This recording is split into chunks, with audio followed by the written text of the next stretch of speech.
Video Hangouts. My name is Charles Carter, and I'll be your host this evening. I want to extend to you my gratitude for you watching Stunthangar Video Hangouts. If you are watching this as a replay, I want you to know that I host these YouTube live streams every Monday and Friday evening, starting at 6:45 p.m. Pacific Standard Time. I imagine my volume is better now. So make a note of this so you can watch or be part or attend the live stream.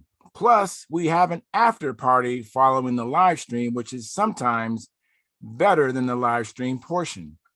You must be a registered Stunthangar Forum member to find the link to be part of the live stream and the following after party.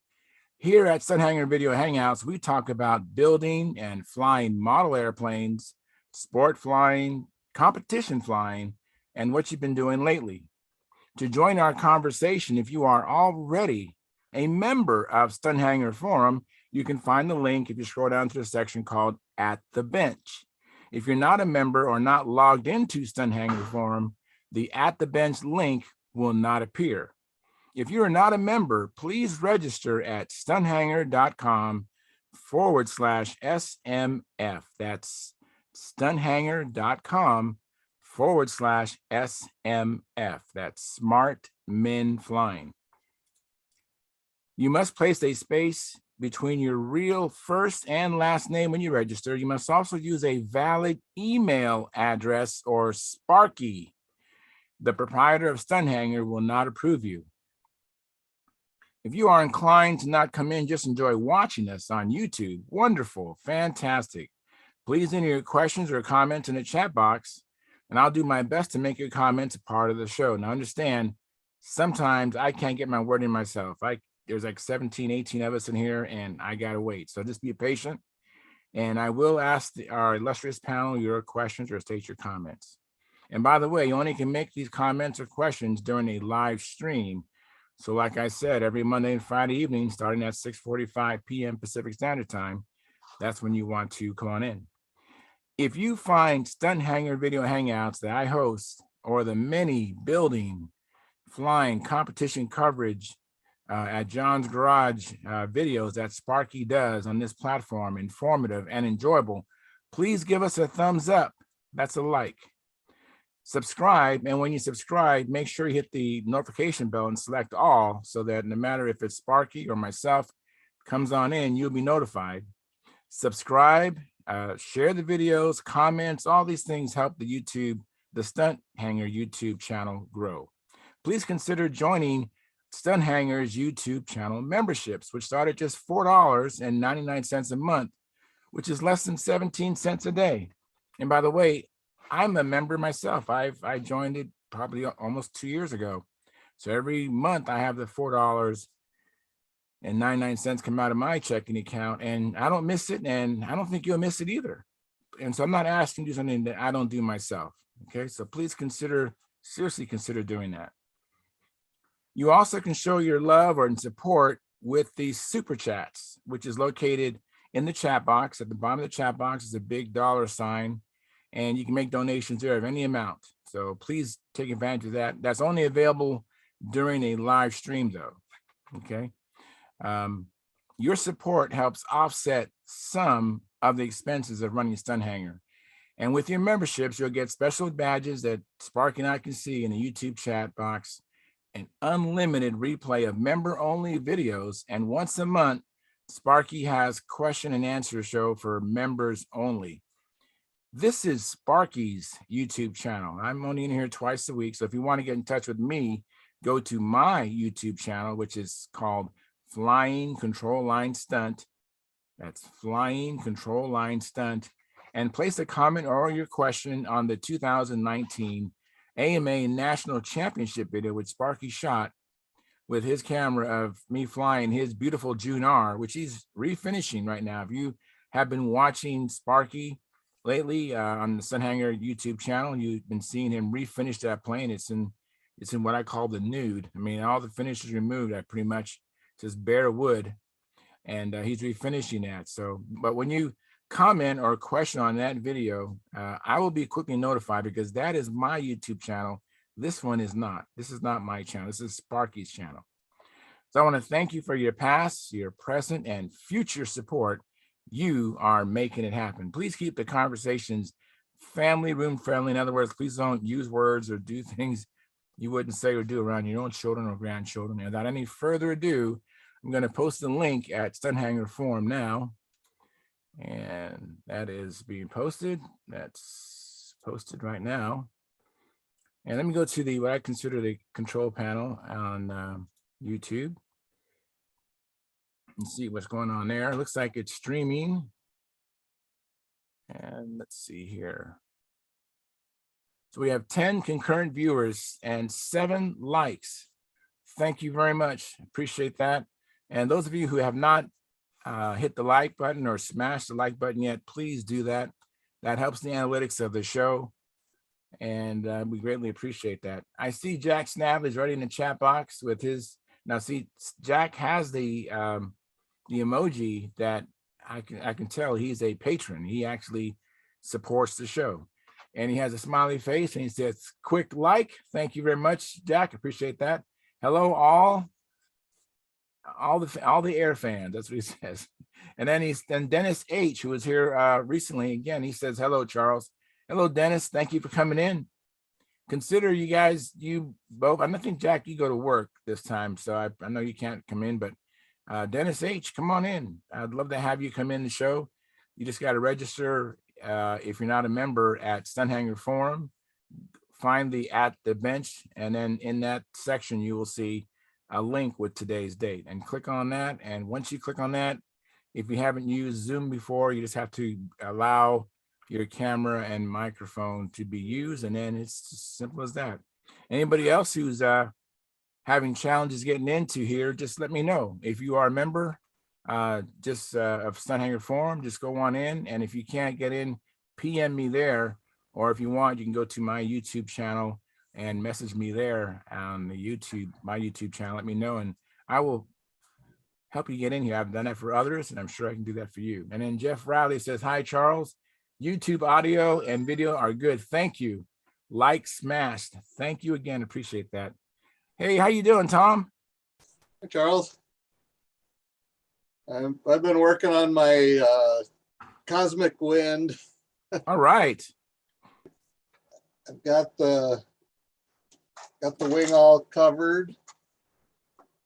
Oh, wow. Very cool. And I got the tail surfaces covered. I painted I should tell you the story. Yeah. It's 30 degrees here in Minnesota. And so I was going to paint the fuselage, but I didn't really want to paint in the house. So I thought, well, I'll just go outside and quick shoot it and then bring it back in. Wow. 30 degrees. Ooh. So I did that, and then I had it clamped to. I had it in the room where my drill press and little bandsaw and all the sanding equipment and stuff like that is. Right. Well, the floor's kind of dirty. Well, I had it clamped. And, past tense, had it? I left the room, and I hear this clunk. Oh, no. And I go back in there, and my newly painted fuselage fell on the floor, all full of sawdust. Oh, no. Oh, man. So I'm waiting for it to dry, and I'll have to sand it out and then repaint it again. But oh, that's very unfortunate. I know that us as modelers, we all had similar experiences of walking away and coming back to a disaster. Looks like Sparky's here. I don't see him, but I see the Junar, and John Miller's here. Hi, you guys. Thanks for coming in. Yeah, I'm here. I heard him. Fantastic. I've been curious, Sparky, is the paint job going to be the same paint job you had on before, or is it going to be something different? I'll change it a little. It's still going to be orange, but I'll change it a little. Very nice. Well, yeah, I love that plane. I have definitely have affinity toward it.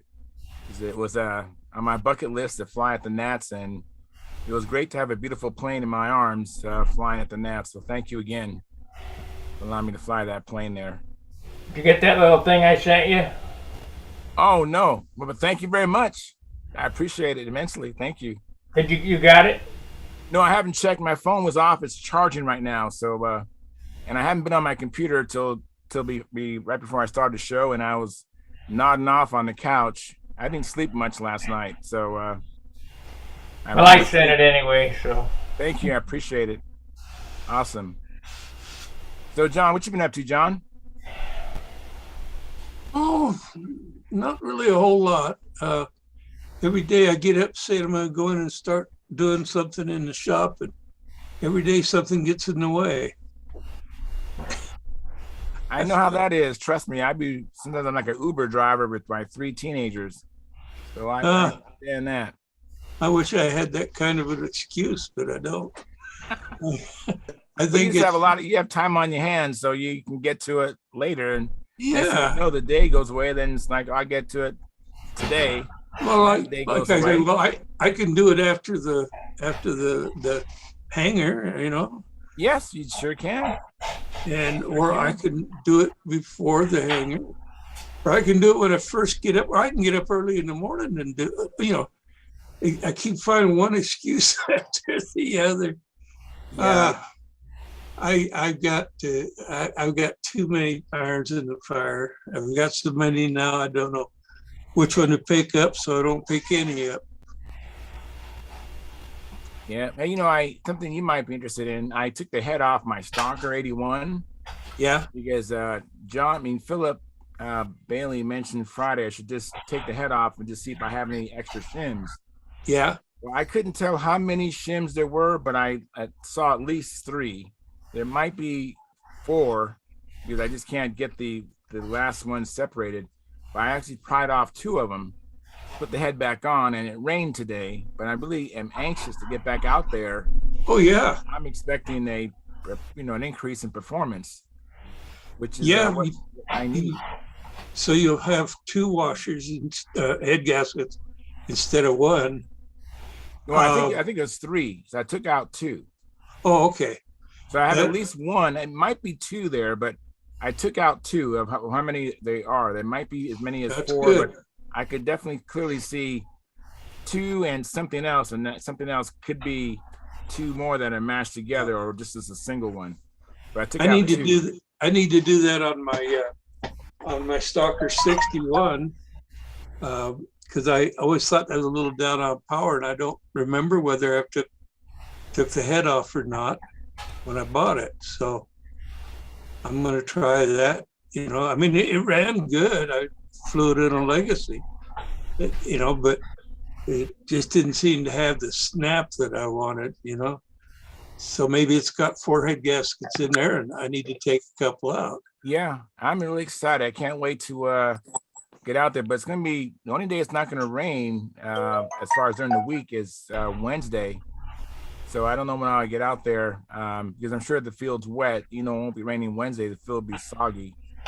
But anyhow, I can't wait to get back out there because I've always been suspect of this new engine, wondering why it doesn't have the performance of my first engine.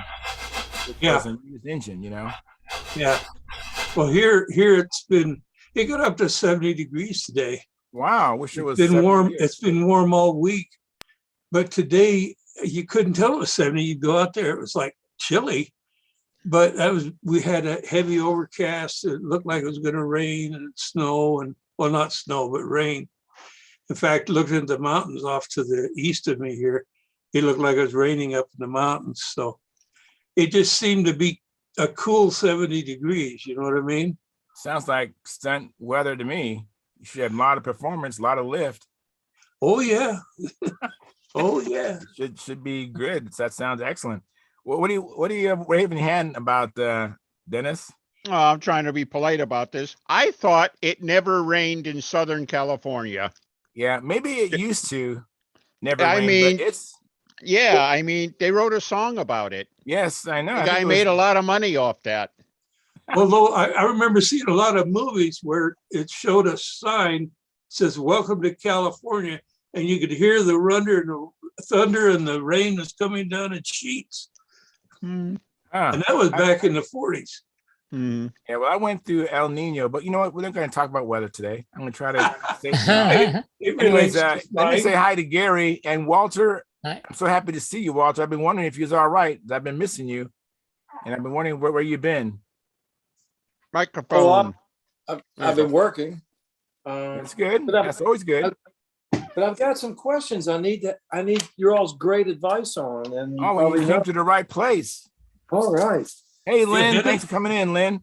Denny's here, you know. Yes. Go ahead, shoot away, Walter. Well, I got 2 or 3 airplanes that need engines.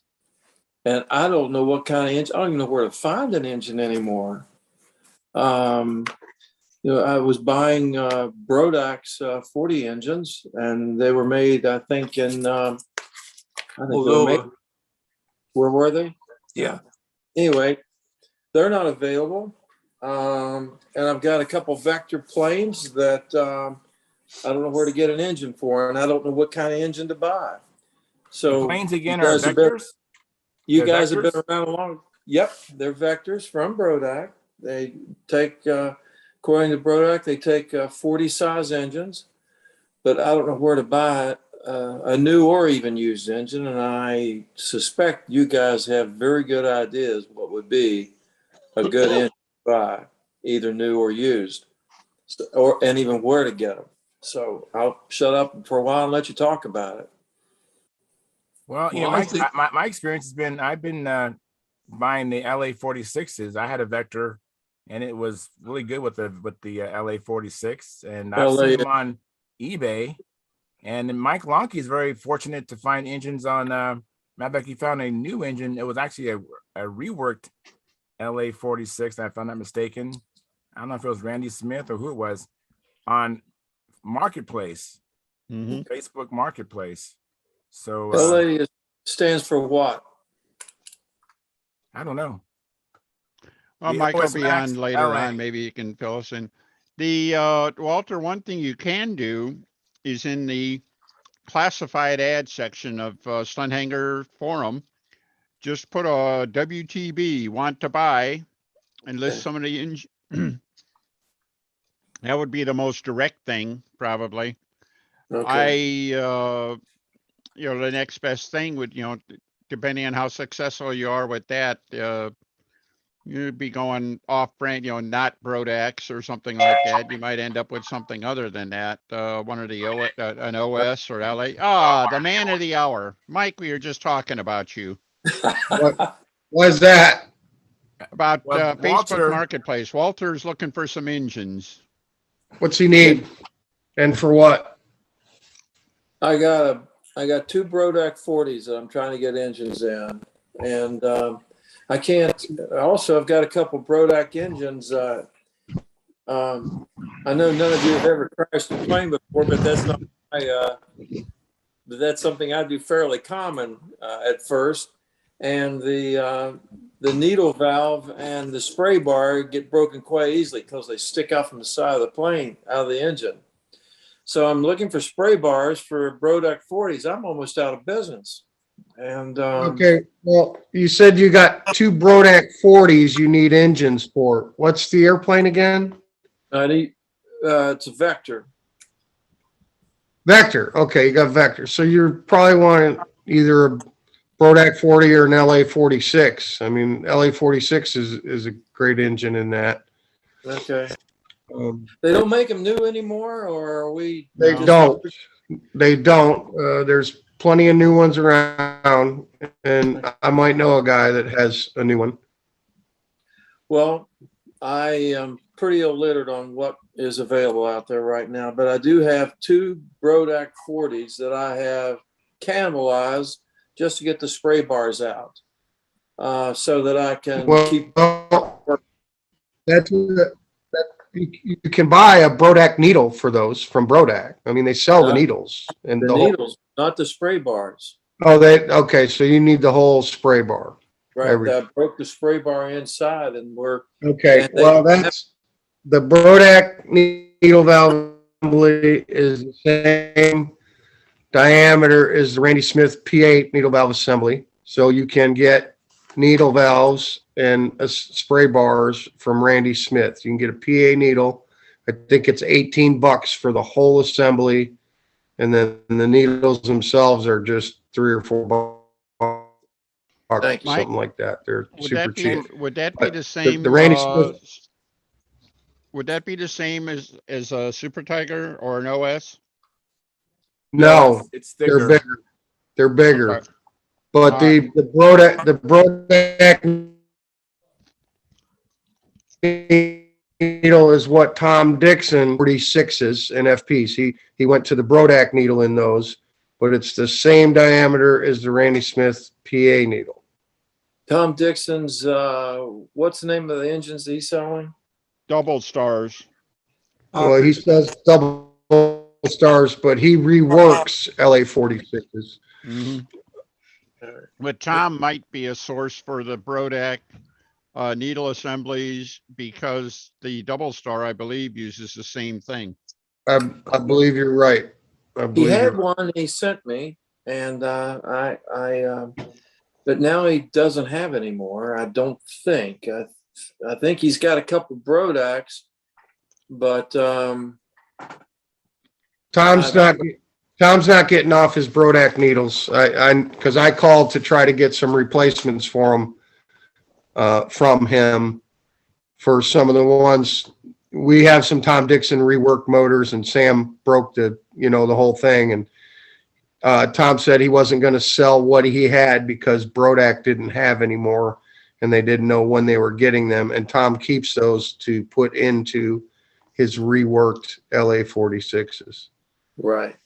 Now, if you get an LA 46 stock, a new RC one can be had pretty easily on eBay or on some of the RC marketplaces on Facebook. You can find them readily available. Okay. Hey, Mike, just for a second, Mike, your You connection know, is you bad. probably won't have to wait more than a week. Yeah, it's bad. Okay. Yeah, you're Let me not see if I quite a can fix banjo, that. but it's not as clear as normal. Okay, give me a second here. Hey, Eddie, thanks for coming in. And hey, Gary, thank you for coming in, Gary. Appreciate that.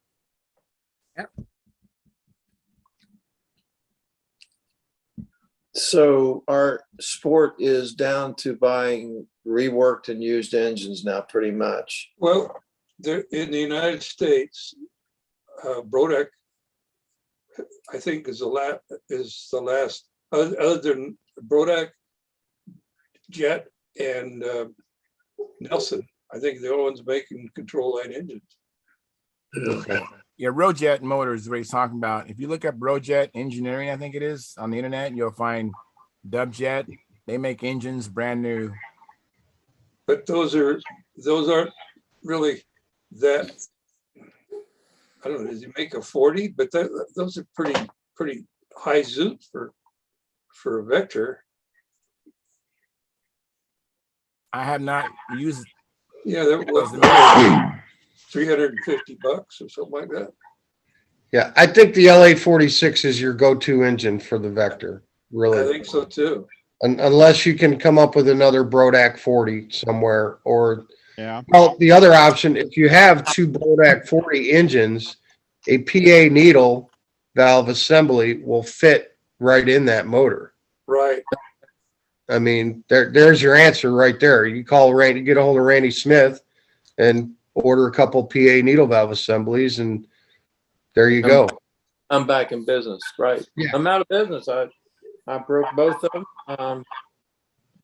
They stick out a little bit too far, and that needle that goes into the assembly is just a setting duck for, even minor crashes. So Well, let's see, Randy's needle is basically a wire, isn't it? So you could basically cut it off and bend it short. exactly, It's good point, Dennis. Yeah. That's one of Randy's needles bent already.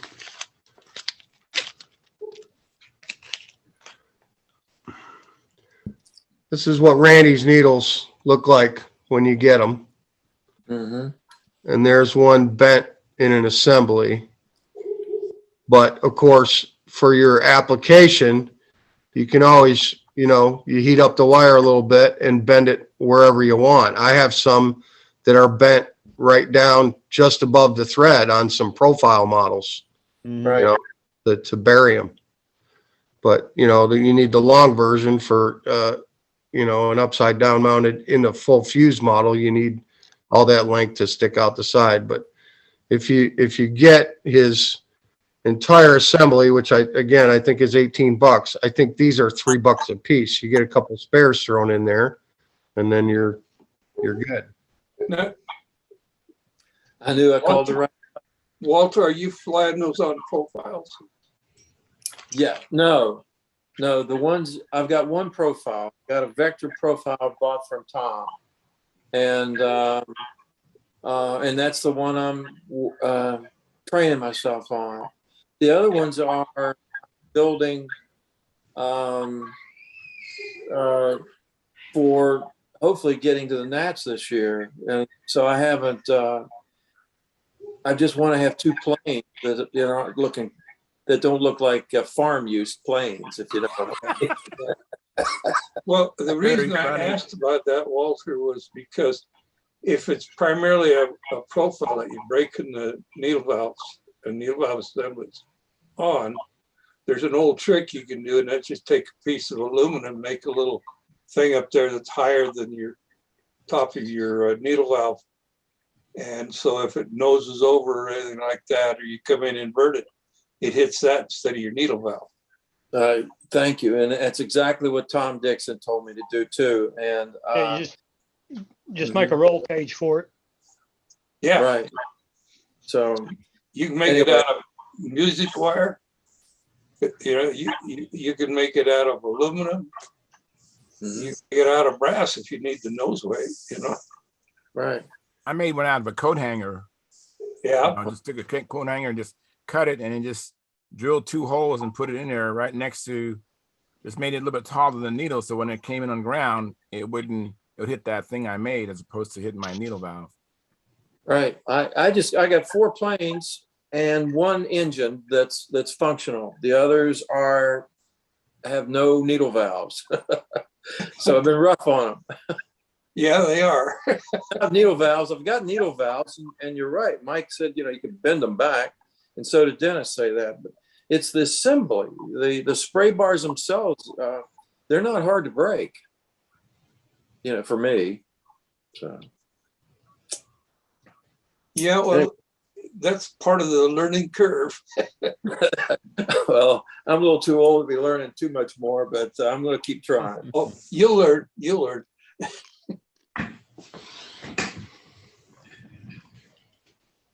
Anyway, thank you guys. That's what I got online. And with your permission, I think I'm going to go. I've got to work tomorrow. Okay. I'm grateful for your advice. And thank you. You're welcome. Yeah. Hey, Walt. Yes, sir. Yeah, I just double checked that. The Brodak needle valve is the exact same diameter as Randy Smith's PA needle valve. So just call Randy, order you a bunch, and you'll be in business. 10 for 1. Now, if you end up with an LA46, a stock new LA46, that needle will not fit in there. You have to drill the case in the Venturi for that needle to fit. Because the stock OS needle, I think, is 137 or something like that, the spray bar. And these are the PAs and the Tom Dixon, the Brodak ones are 155, 156. Okay, so we're looking for a PA needle spray bar assembly. Yeah, just email Randy, or if his phone number is on the vendor site, you're way better off just calling him. He will answer the phone. He's better about picking up the phone than he is returning emails.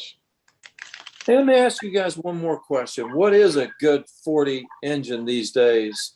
I mean, you can't even find reviews anymore hardly. The LA 46 RC motor. I mean, Okay. the LA 46. You don't really want to get an FP 40 or an LA 40, because if you get the 46, has more power and it's a lighter engine because it's the same case, but they drill out more of the case to fit the same cylinder. So you get more bang for your buck with the 46 than you do with the 40s. And how do you convert it? Yeah, well, actually, and LA 46 is a prohibitive choice because physically they're the same size and everything. I have an LA 40 that ran like a watch. All right. And I had it in an Oriental, so it was way too much engine for the airplane. It would toss a vector around. You wouldn't know what to do with it. If you had the two engines sitting on the table side by side, you'd be better off with the 46. But I'll bet for every 46 you find, I'll bet you can find 10 40s. Exactly. The other choice is an Enya, but you might be better to get the Enya if it's not beat up because they last forever. Mm-hmm. Get the Enya from the classifieds on the various sites because they take a long time to break in, but they're built like a tank. I mean, they're not heavy. They just run and run and run and run. So that's another choice. And I think they're still making Enyas, aren't they, Mike? Yeah, there's a lot of different Enyas out there. They're not making the classic, Mark IV or Mark V or whatever it was, the square intake one. They're not making that one anymore. They're making the S series now. Right. There's a 30 and a 35, I think. I think they have a 40, but it might be. You have a 40. I have two 40s. You got the 40. Yeah, 40s. I had a 30. And that's got all the power of a 46, I'll tell you. It's I got a 30 that thing runs really, really nice too. It's heavy though, because it's a dual ball bearing motor, Yeah, I got the plain bearing one and it's a little gossamer little thing. So I could see where the ball bearing version would be just a wee bit better, Yeah. Heavier certainly, but more powerful. All the power of a 46, easily. You guys, let me interrupt for a second. I have some comments on the chat. Jeff Riley says, "Hi, Charles. YouTube audio, video are good. Like smash." Then he goes on to say the LA stands for light aluminum. Oh, thank you. And then James Coleman, he says, "Hello, guys. Anyone know anything about a Webra 6.5 engine? Are they stunt engines?" I think they are. I remember back in the 80s and 90s, there were several people running Webra engines. You got the one that's got the rear intake, or is it a front intake? No, the Webra. Well, find out, Charles. Find out if it is the blackhead version of the Webra 40 that looked like a scaled down pattern engine, or if it was the later Webra Speed 40 that looked like an HP. Okay. The Schnurl ported one. Joe Mata, my flying buddy, he says eBay has new and used 40s, 46s, excuse me. So Joe Mata's on the eBay quite a bit, Walter. He says there's new and used 46s. All right, tell Joe thank you. Okay. Hey, Walt, give me a call. Give me a call tomorrow. If you're really set on a 40, I got a sack full of them in there because I run them in speed limit combat on the big foamies, and I've actually got some RC ones that I haven't even converted yet over that are new. I've got new ones. I've got low time ones, and it wouldn't take anything to put a Venturi and an OS needle on them. I think I got a few OS needles yet laying around. I can always call Leonard Newman and get some more. But if you're dead set on running a 40, no, something in the range, I don't have I'm not dead set on it. I really just, I bought the Brodak 40 because it was right there in front of me. And yeah, sure. And now it's hard to find anything. And without knowing any more about, there's no reviews or anything. You guys are the experts, so Right. great for your advice. Well, give me a call. We'll talk. We can talk some motors tomorrow because I do have some 46s as well. Mhm. All right, Mike, thank you. Charles, thank you. And Dennis, thank you. All of you guys. I'm going to go to bed, my friends. All right, you're welcome. Good night. Have- Take Good care. night. See ya. Good night. night. Hey, Denny, And then I have another comment from Rick Wallace. He says, hi, can you do a show and tell using Power Pro lines as lead outs from the bell crank? Will reward ... I don't know of anybody who's actually done it. I think Lenny showed us some ideas he was working on. But I know there's a couple of things. The modified surgeon's knot, I think, would be just about impossible to tie through a bell crank. You'd have to tie, you maybe if you tied it with about a 4-inch loop, you might be able to do it. The AMA knot, the cinch knot basically clinches right up tight, which means on a bell crank, it's going to be waving, and that's not going to be a happy situation either. I think the only way, and I don't have a show and tell for it, I think the only way we're going to do it is with a fork end bell crank with a screw through it. Then you could use the double loops. But again, this is this is conjecture at this point. All right, and then I bet you, well, Mike, you use monoline monoline beads, and you're just using the double loops directly on the beads, right? On the bell crank buttons, is that what you're saying? Yeah. No, not currently. I just went and looked. I mean, I can show how you hook Spectre lines to a bell crank, but I just use a loop and a line clip on the bell crank because they're exposed. They're on my foamies. It's an external bell crank. Oh, okay. So you put like a line clip in it then. I put a line clip on the bell crank and then I just. There you go. Yeah, I mean, but I think probably for Phil uses buttons on his. So Phil Cartier uses buttons on his external bell cranks with Spectre line, and he's just got a little piece of, really small, like Cox fuel tubing that you got to make the loop small enough to just fit over the button. You can't have a big honking loop on it. It's got to be just a hair bigger than the button size, so you can, kind of friction fit it on, and then a little piece of tubing to make sure that it doesn't come off. But that's all external stuff, where we can see it, look at it, inspect it.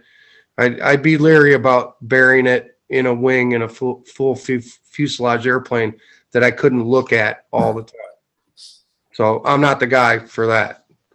Yeah, I think, I would like to try the Spectre lead outs also.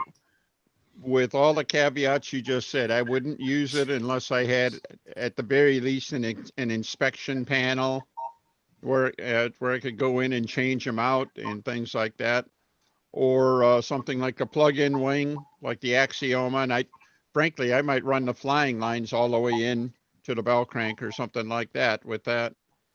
But again, when you get to the bell crank, frankly, what you just said about just putting a lead out clip in the bell crank, that's. Yeah, I can show one. Yeah. Tryon uses Kevlar. I don't know why Rick Wallace hasn't even considered Kevlar for lead Yeah, I was going to ask what size Kevlar he was using. Was it the 150 pound? I can't remember what he said. I can't remember either. That make you big, Mike. And maybe Tryon might come in later on. I don't know.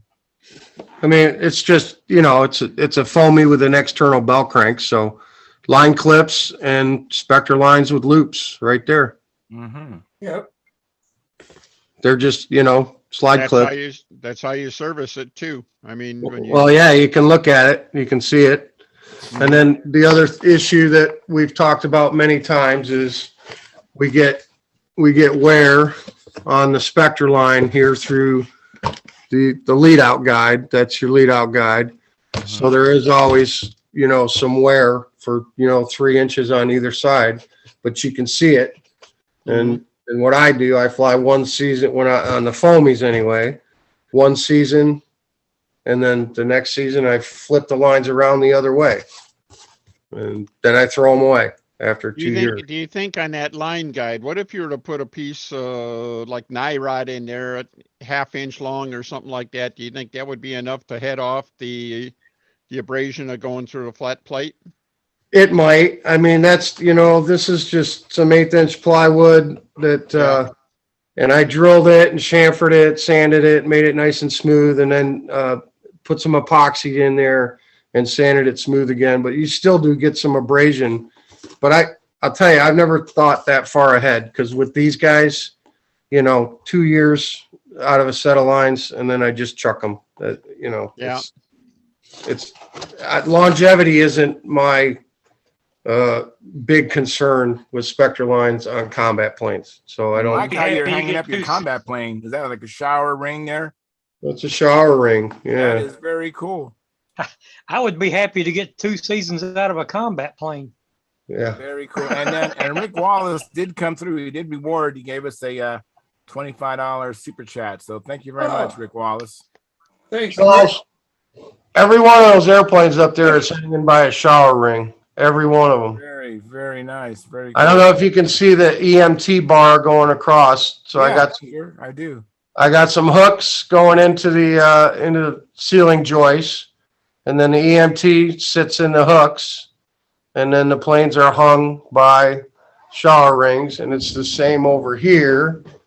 That's EMT up top, and some are hung by the lead outs, and some are hung by the nose just for space considerations, but all shower rings, all of them. That's a good idea. I love Get it. get 100 of them for like $7 on Amazon. Mm-hmm. Well, that's what you would need. It would be 100. Hey, Denny, a question for you. I got confused when asked about the engine. I'm thinking of an engine. I know they were flying them in Europe that had a rear intake. You remember which engine Well, that there were a is? couple. The HPs came in a front and rear intake version. The MVVS, That's the one. that's the one that the Czechs, especially the Middle European, I think the Russians used them. Yeah. But yeah, they had a rear intake Stunt engine. Okay, that's the one I was saying. Now I got confused on that. Apologize. I know, yeah, the Webras, I don't know if you're familiar with the Weber Blackhead 61 that was so popular. Basically, it was the definitive RC pattern engine of the 1960s. It was the one everybody was aiming at. Well, Yeah. later on, they brought out a 6.5 cc. I think that's a 40. And that they brought that out. It looked like they just scaled it down. And that engine had some promise, but it also needed to be tamed a little bit. I never heard of anybody really bothering to work it out with it. Then that's not the engine's fault, but I don't know of anybody who ever actually used them. Yeah. I had an MVVS 49 front intake rear exhaust. MVVS, not a Webra. Right. I got a Weber here too, though. Yeah, I think I got a which- Weber around here somewhere too. I got but, an HP Gold Cup too. yeah. Those were all pretty good engines back in their day. Oh yeah. Probably- HP is still a really good engine, I think. So Yeah. they were light and strong. They had a lot of good things going for them. Well, Dennis, you sent me that message about stripping an airplane. That's 3 days work. It's all off. I'm pretty doggone amazed. That's all I can say. And and as an aside, I wrote Sparky a note. Obviously he's done a lot of great build videos and stuff, but I saw what he was doing here to his Junar, and I was just mind blown. There was 2 days they had all the paint and covering off it, and then about a day of TLC here, and then I don't know. you're about ready to start covering again, aren't you? Yes, this is the third day. One day to get it off, 1 day to sand, 2 days to sand it. Did you redo the fiberglass on the nose? No, didn't Okay. hurt the fiberglass. That's cool. So Well, the the reason I stripper, asked that, it looks so clean.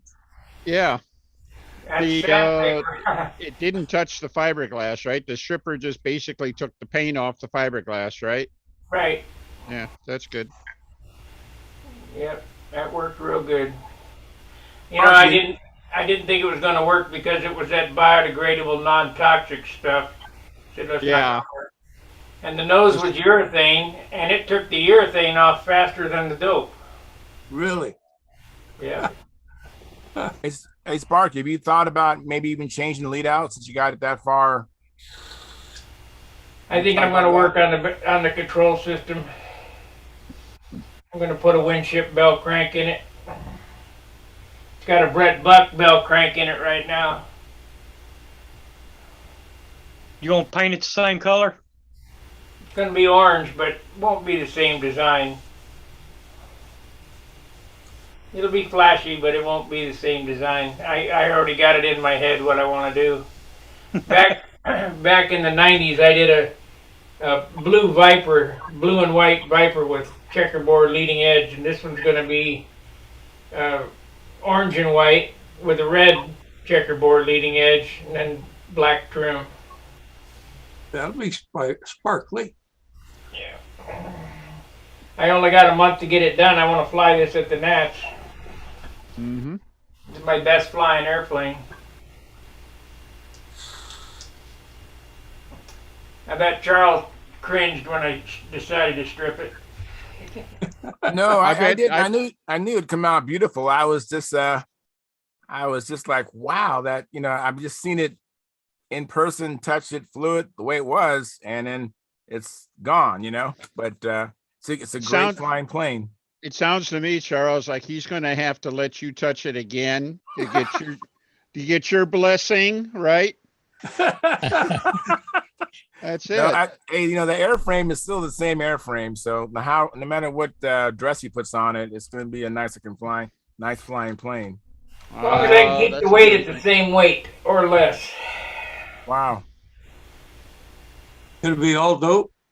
Oh yeah, I'm not going to use any urethane even on the nose. Do you think, is there any reason to think you could make it lighter than it was the first time? Yes. Wow. I have sanded the crap out of it. This is like the fourth sanding. I mean, I'm taking material off of it, so it's got to be lightening up. And Okay. I'm going to use double-aught silk span everywhere instead of medium on the wings, so less dope. And then it'll get my 1 quart system where I fudge this and it has 2 quart and a half or 2 quarts on it. So. Okay, so you're taking material off the wood and then you're going to be putting less material on top. That sounds like a winning formula to me. Yeah. Are the flaps and elevators removable? No. They're removable with a saw. Oh, okay. I didn't know whether you had a rod going down where you could. That's too heavy. I sawed the hinges off, took them off, sanded them, repaired them, and I'm gonna replace the hinges. All right. I mean, it's done right.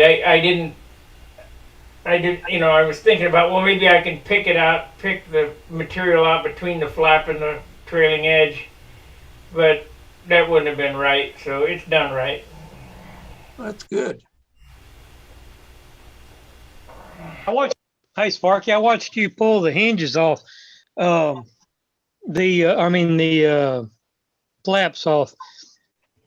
The rod going into the flaps, was it glued in or just friction fit? Yeah, it was glued in. I always glue everything together. Because it looked like you just popped the epoxy loose and pulled it loose. Yeah. Yeah. I like things glued. Well, yeah, I mean, I just saw how they come off, and I didn't know if it was glued in or if you just snapped the epoxy loose when you twisted it. You must I've have had saw the first one. The first one came out easy, but the second one didn't. Right. Yeah. I've had a flap come off. I had an inboard flap come off my Thunderbolt, and it did a barrel roll and almost hit me in the middle of the circle, top of an hourglass. And so Wow. I'm not real happy with not gluing flaps on. Yeah, I imagine so. Hey, Howard, thanks for coming in. Well, they should have gave you extra points for the barrel roll. Well, You don't see that often, you know. I tell you what, when it hit the ground, I wish I would have had a movie camera because it just kept right on like a cartoon. It kept right on going into the ground until there was nothing left. Oh, Wow. you know, Well, you then slow motion camera going there, huh? Yep. you build it with the right balsa when it turns to dust when it crashes. Ted Winterman says, "What are you going to do?" I said, "I'm going to take the lines off of this and put it on my next one." That's right. Hey, Len. Oh, I didn't realize my camera was turned off and I'm talking and nobody's answering me. I thought everybody was being rude and it's my own No, fault. I know. No, I remember it happened to me we too, Lynn. ignored you. You couldn't do it any longer. I was thinking everyone's rude to me one time. Kept trying to interrupt to read the chat. I'm like, man, they're just ignoring me tonight. What's going on? Sparky, your airplane looks amazing. What's the goal weight? I'd like to see 55 ounces. All right. Wow. I'll be happy if I can stay under 60. Well, yeah, that one plane there, Len, it looks like a shore winner. Yeah, I've got the poly span on the open bays now, and I'm going to silk span the whole airplane tomorrow. Yeah, the only problem with polyspan, it takes twice as much dope to fill. Well, that's why I'm not going to do the whole airplane in poly span. What I did is all I did is cut around the open bays by about a half an inch and poly spanned it, and then I'm going to silk span the whole airplane. Okay. I know that adds a little bit of weight, but not too much. I mean, the poly span only added about 1.5 ounces. Yeah. 1.5 ounces here, 1.5 ounces there, 80 ounces, here you come. Oh, I don't want to go there. Right now it weighs 32. Yeah. Should be 30 finished, less engine and hardware. That's not happening. Never. I can't Hey, do it. I don't have wood that good. I wish I did. One of your buddies came into my live stream today. He mentioned you. Okay. I thought it was Broen or Bronell or. Oh, I know who you know. Bomer. Yeah, that's it. Yeah. Bill Bomer. Yeah, that's it. Yeah, he's a good friend of mine. Bill Bomer. He said he was a knucklehead, so. Yeah. And he flies with Len. Yeah, he's a good guy. He's a good guy. Hey, Len, got a question. A while back, I thought you showed off, you were trying to use, I forget if it was Spectra or the other stuff. You were trying to make Spectra lead outs on a bell crank. Kevlar. Kevlar, okay. Yeah, Kevlar lead outs. And I am going to try it on a big airplane at some point. I just haven't got to it yet. okay, we had a question from the floor here. Somebody was asking if anybody knew how to do Kevlar lead outs. Well, So- the way I'm going to do them is I'm going to wrap them with Kevlar and use just CA and I'm going to wrap the actual, how shall I say, the termination point is going to go through. There'll be a bolt that goes through the bell crank with a brass tube over it, so that there's nothing that can cut the Kevlar. You got a fork type. Yeah, with a fork. Yeah, exactly. Yeah. The fork Okay. method. What pound line you using? 150, 200 200? test Kevlar. That should work. I can Should show be that. strong again. enough. I've got it. I'll show that again. I actually did an end, so I'll show you how I did it. Oh, thank you, Lynn. Hang on. All right. I like that idea of the Kevlar. It's tough. So what's the actual tensile strength of the steel lead outs? They're Not as high usually as you 21 think. thousandths. No, well, 27, even 27 thousandths is something like 125 pounds. Yeah. I knew the size. I just didn't know what the tensile strength was. Yeah, I'd have to go, somebody posted that somewhere and I'll be darned if I can remember where. But, So It was- 150 would be fine. of 150 sounds, plenty. I don't know, man. We got people telling me about the success they're having with 45-pound line on, smaller airplanes and stuff like that. I wonder why in the heck I'd go over 100 pounds for a lead out, Yeah, the only thing Yeah. can go wrong with a lead out is to have it wear or rub on something. So if you do something like Len described, with a pin, a bolt, a smooth pin at that end and some kind of a smooth line guide, it seemed to me like that lead out ought to last an awful long time. So it's never going to kink No, like a regular cable lead out can. So, See you later, guys. Have a good time. Hey, thanks, Take care, thanks, Bob. Sparky. yeah, See go you, sand, Sparky. go sand something, will ya? Yeah, I'm gonna send. See ya. All right, see ya, pal. Bye now. No. We got Minnesota Mike. He came in briefly in the chat and he retracted his message. And then Jeff Riley said, "Hi, Mike." So Let me make here's it what big, I actually Lynn. came up with. Make it big. 1 second. Okay. There you go. You're big now. Okay. There's the lead out. There's the loop. And what I did is I wrapped this like a normal lead out and I used copper wire. I didn't Okay. use the Kevlar because I found it was too hard to keep it where I wanted it. Whereas when I did it with the copper, like I would do a normal lead out, it stayed very well. And Yeah. did when you I- do just a down and back kind of thing on the Yeah, loop? down just like a regular lead out. And Right. then I just C8 over top of it when it was done. And I can pull on this with as much strength as I've got, and it's not gonna do a thing. Very good. It's just outstanding. And that's 250-pound test. Yeah, Or, you're sorry, gonna put that 200-pound test, sorry. you're gonna put that on an eyelet and sandwich it between the bell crank. An eyelet. No, I don't use An eye- eyelets on this. I won't You're use just an gonna eyelet. Okay, What what are you I'm gonna gonna do use? is put a brass tube down through this and through the fork in the bell crank with a bolt. Okay, you're just gonna put a sleeve on it. Yeah, sleeve. So it'll be a smooth sleeve like that screwdriver. Right. I just wondered what you was gonna use to keep the threads from chewing up your Kevlar. Yeah, that's what the brass tube is for. That Yeah. goes over top of the bolt. Okay. That should work good. Yeah, Yeah. and they're light. Like, I mean, they're half the weight of regular lead outs. So I'm really excited about this. And I'm gonna go right to it. Like, I'm building another 90 ship hopefully next year, and I'm gonna put it right in there. Very So nice. if it'll hold that airplane without any problems, I never ever have to worry about it holding a 60 ship or a 46 ship or anything like Sure. that. Right. So that's my plan. I'm kicking myself now because I wish I'd put it in the bear for this year. But you know, Yeah. I have all these packages of lead out. I'm trying to use them up, and it's like, well, do I Yeah. do? I'll just use them up. I'm Yeah, I'm in cheap the like same- I'm cheap like every other control line guy. So tell me that, are you Scottish at heart? Just being stupid, really. I mean,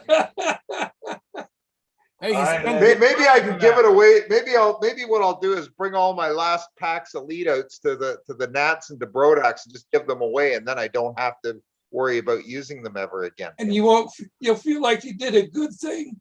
Yeah.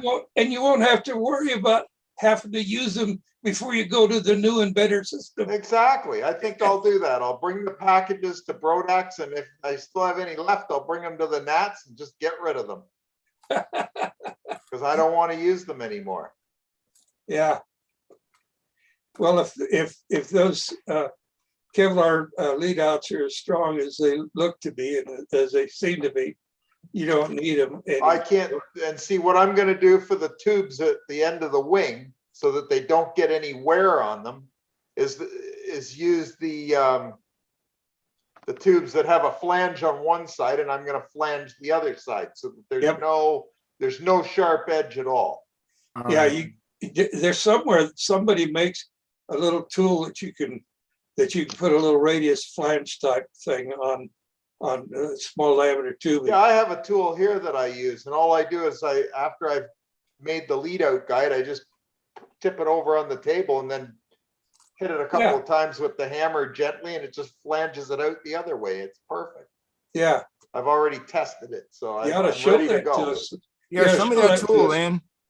I'll show you how I did it. Hang on, I'll bring it up. Thank you. I appreciate it. I'm not familiar with that tool. By the way, you guys, Rick Wallace says thanks, and I'll probably wait till Lynn gets back because he's thanking Lynn, I think, as well. Yeah, I like the way Lynn wrapped that. I would think I would have done the same thing. I like Speaking using that copper wrap on the lead outs. Speaking of tools, I just got me a new toy today. What'd you get? Oh, is that a microwave? No, it's Chinese. Oh, the Chinese one. Okay. Yeah, Oh, but wow. it worked. I got it just to cut basswood and plywood, Very nice. and it goes right through 3/8 basswood. So What size saw blade is that? 4, 4-inch?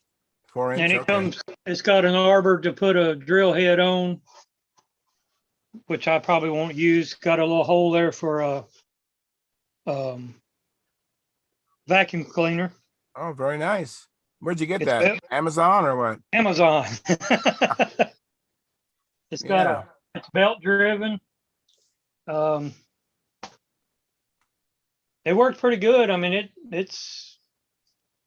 I mean, you can't rush it or nothing, but I mean, it's not like a full size table saw where you can just zip Right. it on through. But I mean, it doesn't sit there. I mean, it don't take you 5 minutes to cut a piece of wood. It only, Did it come with a miter gauge and a thing Yeah. to cover the saw blade?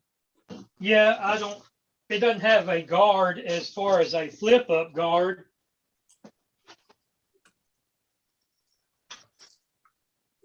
Now, is it big enough to make a little small sled? I have a little Dremel saw and I made a sled for mine.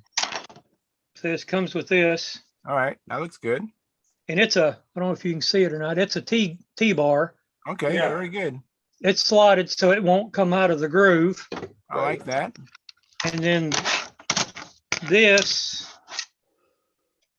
Okay. is it goes over the blade, but with it on, you can't push the wood through the saw blade. Oh, Because your hand, you can't. I don't know what it's for. Why anybody would want to have a guide like this where it's sitting over the blade and you can't push. You can't use a push stick. You can't do nothing, and you don't want it. You want to hold on to that piece of wood going through the. Where does Through that the, go? Where does that go, Eddie? I'm not sure I see where that goes. All right.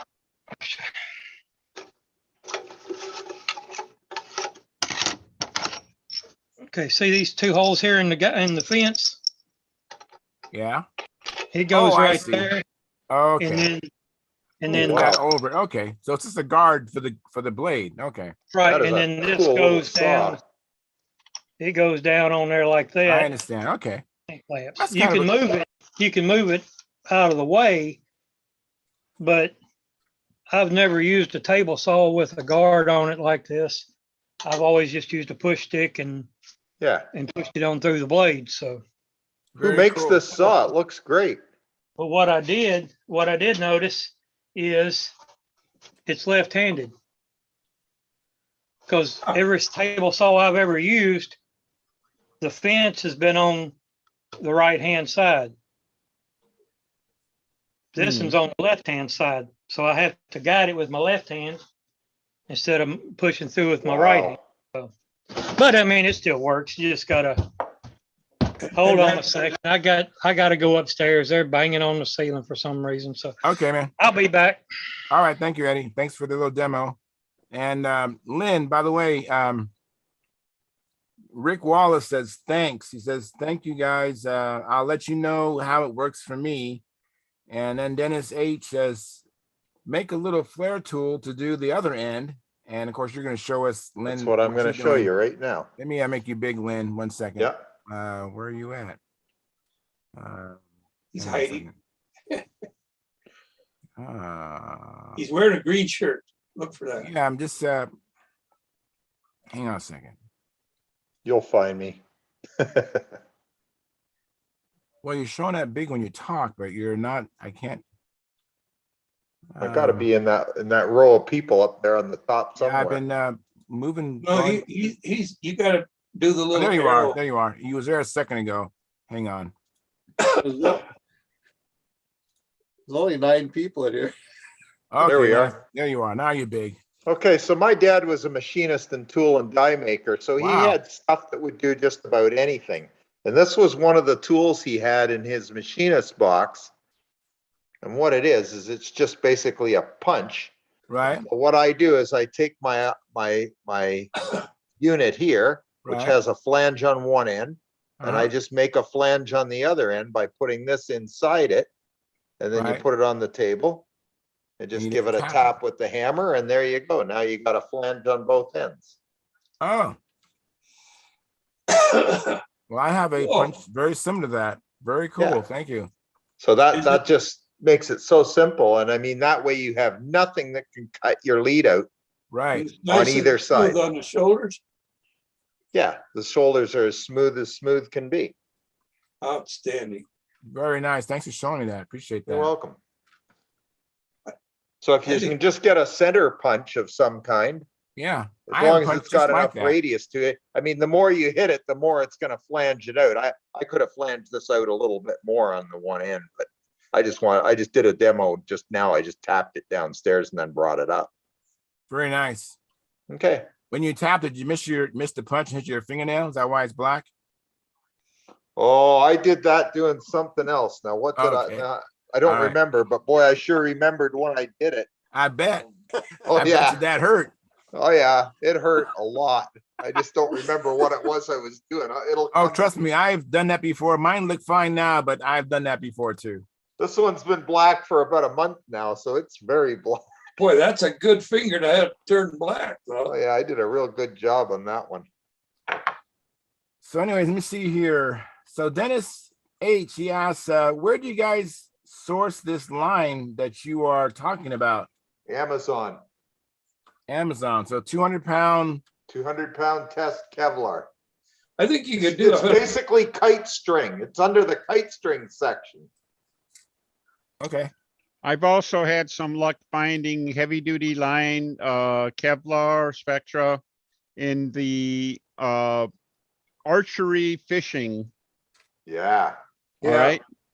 Because they use that kind of line there too, usually, and you can usually buy it in a relatively short length, like 50 yards or something like that. I haven't actually bought any yet, but that's on my things to do. I'm gonna wait till Lenny builds his 90 ship before I try it, so. Yeah, hopefully I'll have it next year. Yeah, What's the report on your brother's, going through your brother's stuff? Find anything else interesting? That was to Denny. Denny, yeah, I'm sorry, I didn't hear you.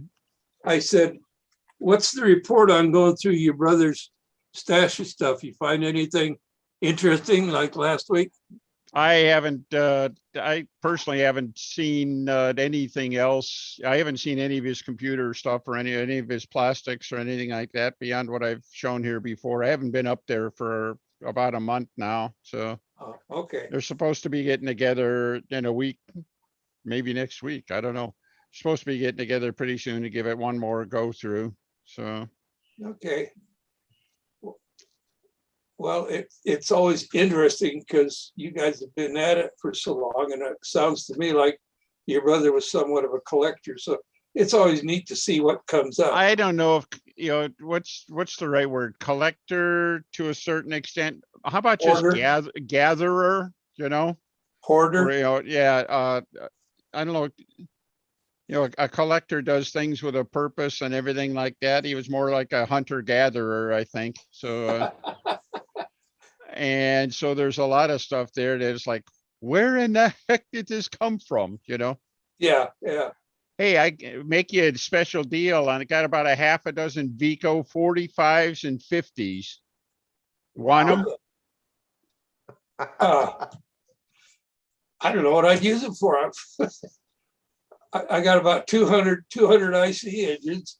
Yeah. And I'm switching over to electric, Well, that's it. And it's Are they it's things control like line that. or RC? Yes. Yeah, good answer. Seriously, I think they're all complete, though some are disassembled, but parts are there and stuff. And it's I think there was like 3 each, 45s and 350s. The engines, had a pretty good reputation. They'd run well and stuff, but at the time they came out, they were physically bigger than a Super Tiger 46, and they just never really caught on. But they ran really nice. Yeah. Kind of like the And- KMB 61. Yeah, by today's standards, they wouldn't compare with the 45, wouldn't have much to say compared to a 45 or 50, and they'd never run in the fast the 2-cycle run that people No, like. exactly. They're It would never 424 run. engines. Yeah, it's a 424 engine. And let's see, I think the 45s had a single piston ring and the 50s had a Dykes ring, an L ring, the one right at the top of the piston. Yeah. But Wow. Well, if you what about can't the find Mercos? wants them, I Anybody wouldn't have mind any- having one of each just for my collection. Anybody have any experience with Mercos? I have some Merco 40s. Merco, talk to John Wright about Mercos. He's Yeah, that's a right. Merco guy. Yeah. I had a Merco 49 and an RC plane that ran really nice. So I One or two plugs. wouldn't have been afraid to fly one in control line. So Do you have 1 or 2 plugs on it? 2 plug. Yeah. Yeah, I have a 2-plug Merco and a single plug Merco. Mm-hmm. And I have a Merco 49 and a couple of Merco 60s. Mm-hmm. Well, Eddie's back. Yeah, I'm back. Eddie's back. Yes. Yeah, it was my son was running down the hall and it sounded like he was jumping up and down up there. I didn't know what he was doing. White lights were shaking down here in the basement, so I didn't know what was going on. Yeah, I know what that's like. I understand that. Hey, Dennis, if those Vicos are threatening to go to the dump, I'd love one. Your wish is my command. I shall All right. see you in Carmichael's. All right. Sounds great. That's wonderful. Thank you. Honest to God, I have no idea what to do with them. Thought I might put them on the, No, I'd love to try list them one. or something like that, but people see those things and it's like they scratch their head. They have no idea what to do with it. Oh, I know what to do with it. I'll find something to run it in. Yeah, That's that's awesome. it. That's it. I mean, Perfect. they will serve somebody well. You're Sure gonna they have will. to do some TLC, basically Yeah, cleaning them exactly. up and Well, go I'd from rather, there. like I said, I'd rather put it in something than see it go to the scrapyard. well, Yes. that's it. I You hate know? that, these things are, the parts are scarce now and Yeah, everything like that. Exactly. It's That's like, okay. what's it worth? Well, I don't know. They were nice engines. Well, what's it worth? Well, I don't know. What's the scrap value of aluminum? That's what they're worth, Exactly. Yeah. And if anybody could put them to use, I say go That's for it. wonderful. So That's awesome. you just made us a deal. All right. That's awesome. And you can go pay the customs on it when you cross the border. So, Awesome. I don't have a problem with that. so Hey, Howard, are you available, Howard? Yeah. There's a comment here regarding you. This is by James Dorian. He says, Howard Rush, CD of the Cosmic Combat Contest, the year Bob Birch won. Oh. So I guess you was a CD then, huh? I guess so. Yeah. I guess he was. Yeah. And then he says that Howard told Bob he won the right to fly him. right. There you go. That was think first place trophy, right? Yeah, Charles, let that guy know, Bob Birch, we lost him last year. He passed away in 2021, if he didn't know it. Yeah. He just did. And Dennis H says they would I think this is a spell check problem here. Let me see here. I think what he's saying about the Vico, I think he's saying they'd be neat in a Chief or Thunderbird. These are bigger than that. This is more like a skyscraper or a Shark 45. Yeah, Shark They're 45. That's what I was physically thinking. too big to put in a Chief or a Thunderbird. They're, but nice thought though. In fact, Bob Palmer, the skyscraper was a airplane he designed, was published, was never kitted. It looked like an overgrown Chief or overgrown Smoothie, I thought. Thunderbird or Smoothies kind of, and it's like a 650 square inch airplane, and it was powered by a Vico 45. That's awesome. So I've yeah, never and then seen a skyscraper fly. Have you seen? Are they good flying planes? oh yeah, all of Palmer's stuff worked pretty well. I think if you by today's standards, I think the moment arms were a little short, but they flew nice. They had wonderful wings. Palmer had a nice, he did some really nice airfoils and stuff like that. So his stuff would always fly pretty well. It's So- left tennis shit. Yeah, you could do a lot worse than a skyscraper. Let's put it that way. It has like a Mustang, look down at the top, that leading edge streaks, no, what do they call it? Where the wings coming in like this, and then all of a sudden it makes that cuff or whatever it is.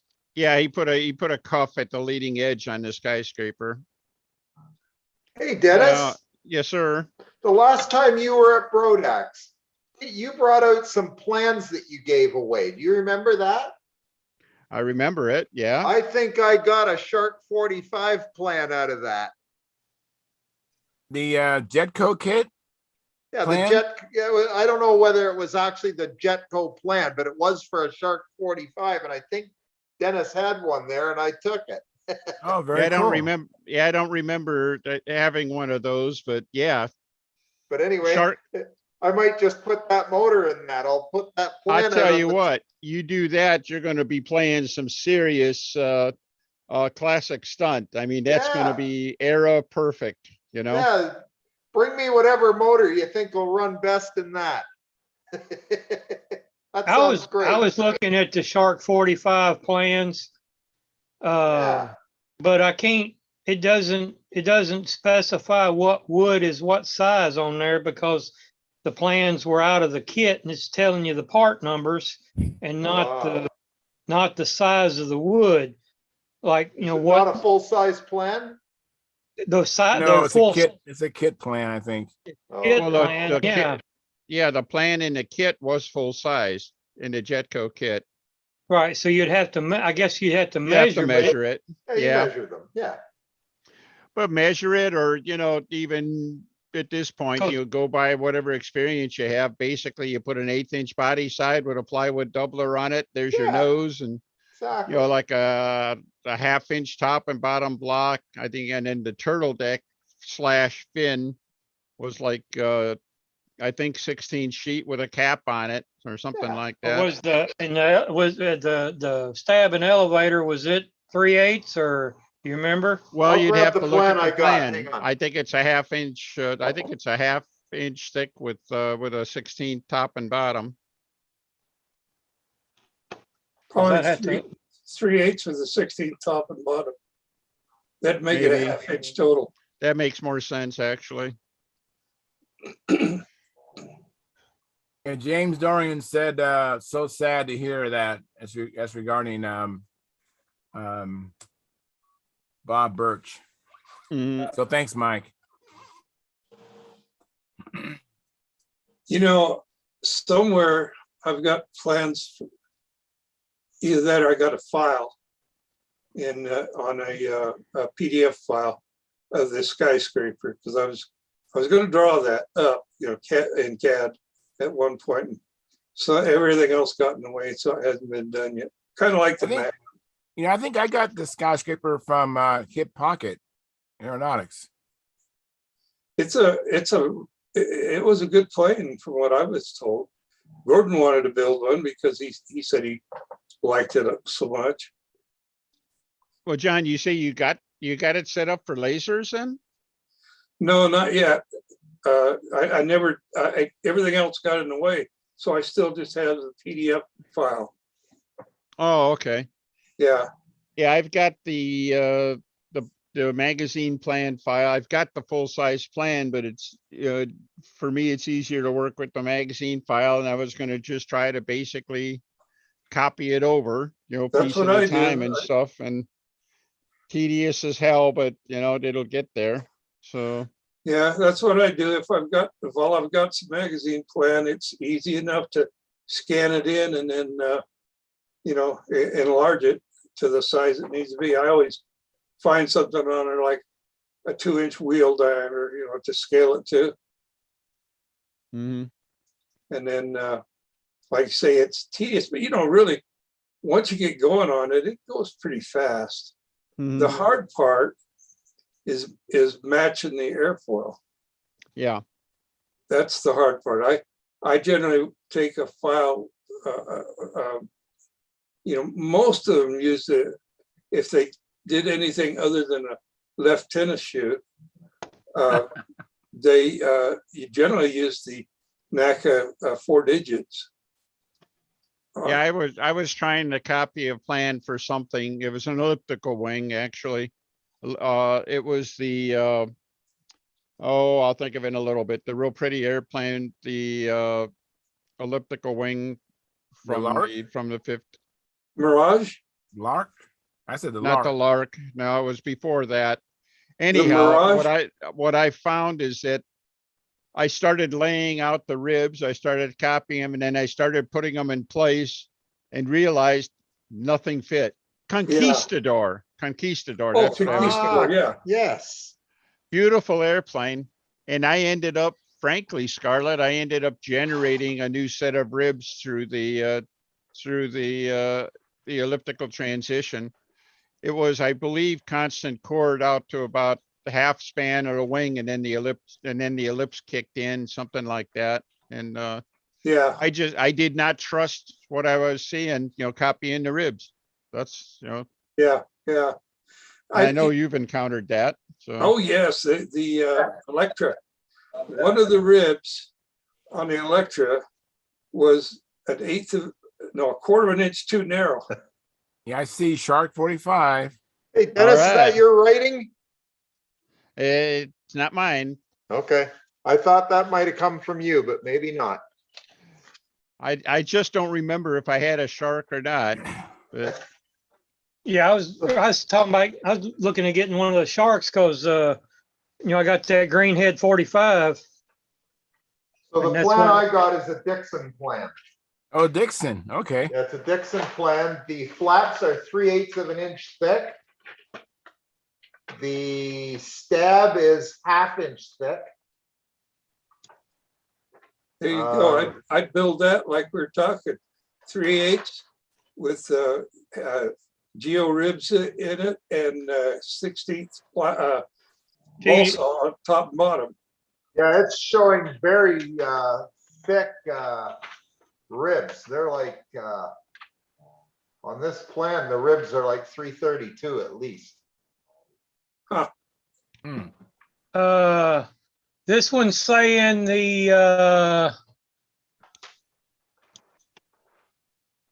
Well, you can go to Outer Zone and download the that's what I've got. yeah. See, I'm trying to say the ribs. It doesn't, it's just giving part numbers for the ribs. Get out your ruler Well, it's on my, on your computer. yeah, so I can make it whatever size I want. Blow it up to 1/4 inch sheet on- 100% and measure it. 1/4 inch sheet on the bottom, 1 inch top block, and a 3/4 inch turtle deck over that.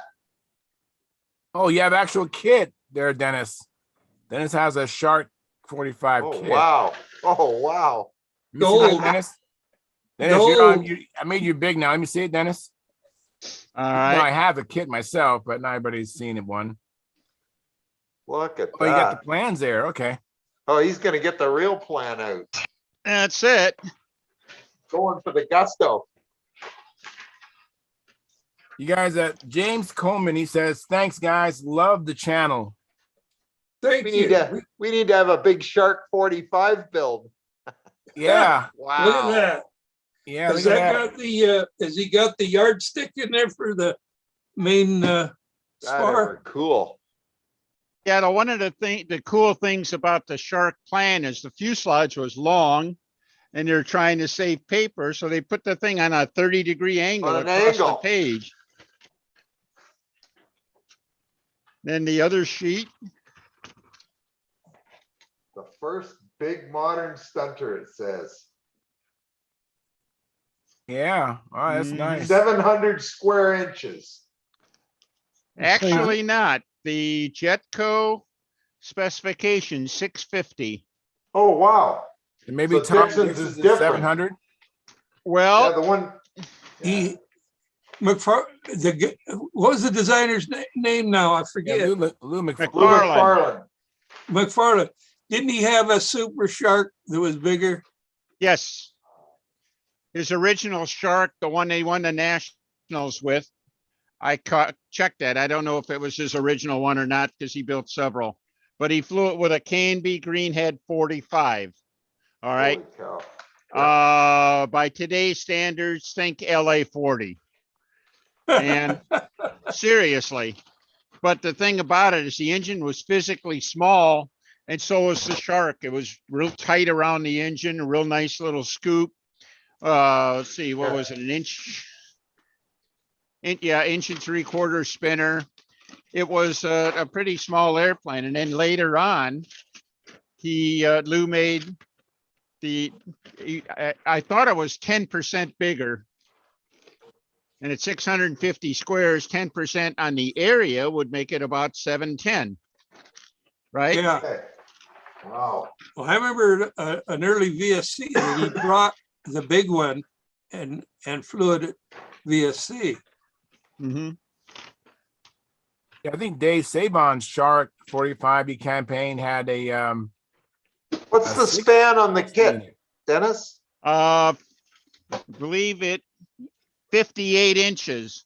Okay, this one says 59. Mm-hmm. Okay.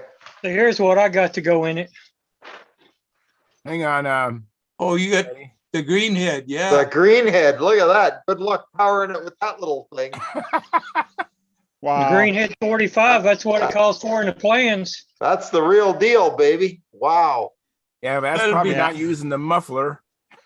No, they weren't Yeah, no using the muffler. so Yeah, you need No. that to get the power. That's It's a There's big right. plane. there's the top block. All right. Already Hang on, half let me make you filled. big again. Hang on, we gotta get you big, Dennis. Whoa, Wow. already Wow, look at that. straight. It's already Nice, already shaped. shaped. The angle for the cockpit is there. Isn't that cool? That's it. That is And nice. this is actually a beautiful piece of wood there. And let's see. Dennis is gonna be up all night. Yeah, really. See all Oh, the look notch there. pieces there for Look the at the that. stab and everything like that. Wow. Very nice. You know, somebody had some of those on sale on eBay last month, and they were going for like, I think the cheapest one was 185 Mhm. Wow. plus $30 shipping. Well, when you consider the price of balsa today, that's not bad. Yeah, No. that's not, RSM sells it right now for $290. Exactly. yeah. Yeah, I think the RSM, I forget all the specs on it, but it was somewhat bigger. I think theirs is around 685 squares or something like that. I think the thing you got to remember, especially about that era, especially about Lou and stuff like that, is that he built a shark. Actually, he didn't call it a shark. He called it a humbler. Right. Yeah. And and next year he built a shark that was a little different than last year's shark. And next year he built another one that was a little different than the ones before. You know, it was a continuous evolution going on there. An evolutionary process. Exactly. And then somewhere along the line, I think about the same time he built the big shark, he also started running a Vico 45 in place of the K&B Greenhead, which Okay. was a serious power up. All right. But the fuselage had to get a little fatter and everything like that. He took advantage of the extra power to make the wing bigger. Although, frankly, Scarlett, in hindsight, he might have been better off keeping it a little smallish and, you know, with more power. But you know, Yeah. you can always argue that. It says So- Did these he ever- plans here were traced from Cass Reeves' drawings of McFarlane's plans. So they must have been drawn from McFarlane's actual plans. Mhm. This Could plan very well here. be. Did McFarlane ever campaign the 35 version? I know there was a little 3 view in one of the magazines. I don't know. I don't There's a think he ever 15 flew it. size. Yeah, I don't think he ever. I certainly never saw him fly it, but I've never heard him mention that he took it to a nationals or anything like that. Bob Wiley campaigned one, and he was Yes, he they did. called it the Shark Killer. Mhm. Some of He them, did really well with it. some of them Yeah, called it the Vince- Mako. Guy up Okay. around here, a gentleman named Vince Bodie up from mid Michigan, had one of the RSM Shark 35s, and he's been flying that thing forever, and he's won an awful lot of trophies with that thing. So Good it's flying little airplane. Yep, it's around 560 squares or so, and I think he's got an LA 46 in his 40 or 40. I think it must be a 46, and it's just it's like the thing is like death and taxes, man. It's just a sure thing out there. So Yeah. I know Lou McFarlane won our Nats with the Shark 45. mhm. I don't remember what year. It was late 70s or early 80s. Wow. Well, it certainly was a harbinger to a new way of kit design or airplane design, and it was actually quite interesting. Well, I think the title here says it all. See that? Yeah. The greatest Yeah. the greatest control line stunt model ever designed. Any questions? No. Let's see. First place, 62 Nats, 61 Nats. Wow. The King 58 Orange, Air King Force Orange, the King Orange used to be that high status event. What's And the the Air- AF Nationals? Air Force. Air Force. Oh, wow. 58 Air Force Nats. That was Yeah, him and Lou was Trosa. active competitor while he was in the Air Force, I believe, on the Air Force team and stuff like that. Our good buddy Keith Trossel could fill us in on that because we had a nice chat. Keith was one of the managers on the Air Force team back in the early 60s, probably about when Lou was active. So I think they were both on the team at one time. mhm. There was another big airplane though that came out in the early mid 60s.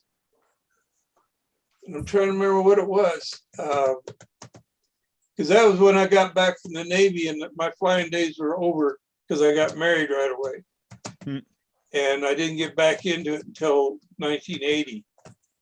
But Other big airplanes. Well, around that time, I think that Lou's airplane definitely influenced Bill Werwich when he went from the smaller Aries to the Super Aries with yeah, a K&B 45, about 750 squares or something like that. Much bigger airplane than the regular Aries was. I don't know, there were a few hitting, a few around there, but it was really lack of a good intermediate size engine. There's a lot of people trying to make Fox 59s work, and nobody ever had any luck with them until, fairly recently. So, Well, a lot of them are trying to use the long shaft one too.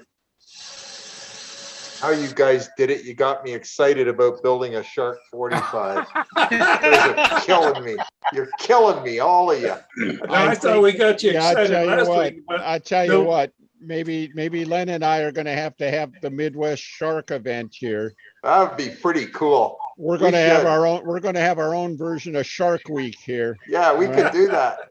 Shark I Week. thought last week we got you going on the Pathfinder. Yeah, well, that too. That was. But I like the shark idea. You know me and my big airplanes. I'm Yeah, in. yeah. Sign me Well, up for that one. you just built the lens shark, right? Yeah, the lens shark. Yeah. But yeah, I like the idea of the Shark 45. I think that's pretty cool. It looks like a pretty reasonable build. I think I can handle that one. I think it was on his first ones. He used a yardstick for the main spar. Wow. Mhm. What there's in there, and the landing gear was bolted to that yardstick. That's it. You didn't even have to measure anything. It shows a maple block in this. Well, that's a later plan. Yeah. I have Yeah, them already. They're already cut out. Well, the yardsticks were made of maple, so it would work just fine. I think I didn't look at the detail, but I'm pretty sure the landing gear on the Jetco kit was mounted on a 1/8" plywood spar. Okay. All right. Just basically a vertical web. Yep. You J-bolted the landing gear to that. Yeah, the nose gear is on plywood, J bolted to it. The main gear is J bolted to it just says plywood. Okay. Now, see, if I was a builder, I'd put a mounting gear block in there. I would too, even if I built the Jetco kit, it's gonna get maple blocks in it, so. Yeah, with Yeah. plywood gussets on the ribs. Yeah, exactly. Yeah. That's the only way to do it. And the landing gear would be the second to last part installed, followed only by the motor, so. Yeah. Yeah.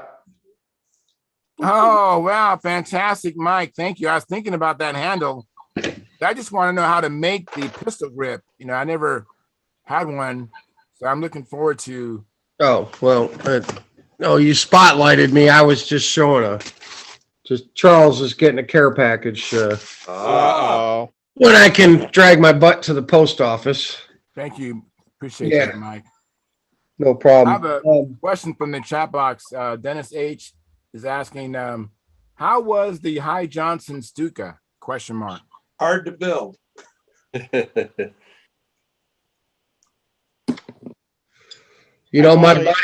My buddy has Mac Henry's High Johnson Stuka. I heard they flew good. Yeah. There's a lot of parts in it. Bob Whiteley's son, back in, I think it was back before the turn of the century here, built a High Johnson and came to VSC. That was when Whiteley was still living in California.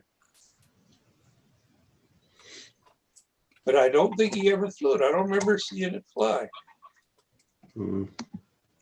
Gonna say when I first started flying, one of the flying buddies had one, but it was very, very, very heavy and it didn't do anything with it. I think it was 60 ounces with a Fox 35. So, Oh, gee. You know where that's going. That's the car. yeah, that wasn't. It didn't have any future. So It's a car. That sounds like me. I had a friend the guy that taught me how to fly a little bit, Shelby Hagberg, he gave me his Shark, and all I had was a Super Tiger 35, the C motor. Mhm. Nice. I could Yeah. barely just take off and keep walking back to keep the plane in the air. But I was excited to fly a big plane, but I had it severely underpowered. Yeah, tethered car. Basically. Yeah, right. Mac had an Aero Tiger 36 in his. Well, that's a powerful motor, though. Yeah. Hey, Lenny, you still interested in those kites? Yes, for sure. Okay, so I got a hold of Bob Mears. I got an email address for you. I will text it to you. I'll text it to you. I got Yeah. your. Yeah, text it to me tomorrow if that's okay. I will. I don't know where my And you phone's can just, you're going to be contacting Arlene Mears, Okay. who is Bob Mears' wife, and then just inquire. Yeah, that'd be great. Do you have kites available, or are you building any, and are you bringing them to the Nats, or how do Yeah, I that'd get be them, cool. or whatever? So I'll Yeah, give you the email address. You can handle the rest. I will do it. Thank you, sir. That's Mike, great. could you send me that also? Okay, Dennis wants one too. Yep. Yep. Hang on. Let me get a Maybe note. we'll Len and I will space our notes out enough to where she'll think, gee, there's a real uproar for this stuff. There's a real uproar for this deal. I better make a dozen of them or so. No, Well- really, that sounds like it'd be fun to have on hand. No, Go ahead. you're not the only ones. That just on my Facebook page, there was 3 more that Wow. wanted it too. So, there's 5 of you wanting the kites.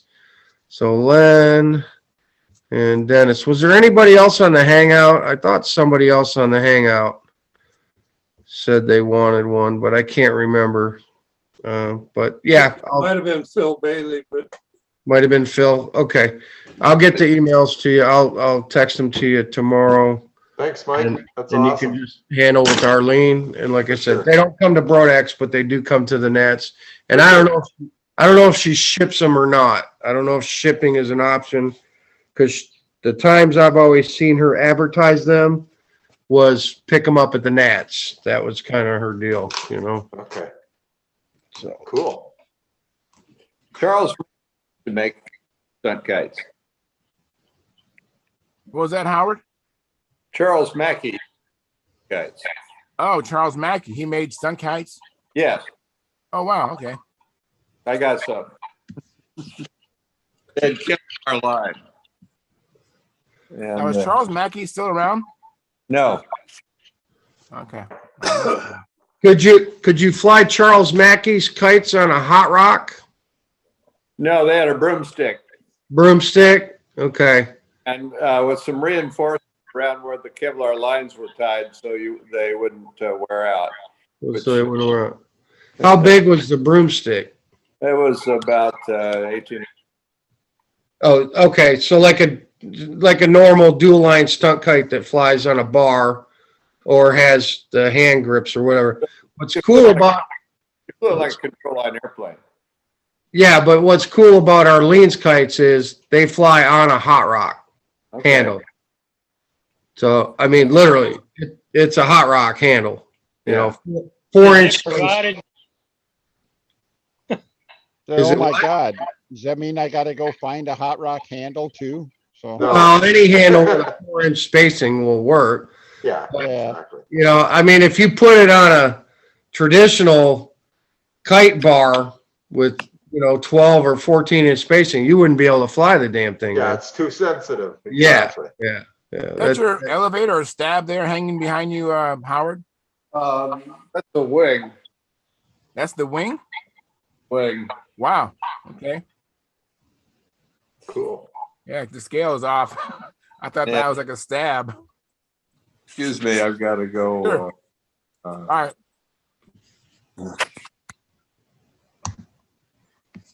all right, I'm fixing to get out of here myself.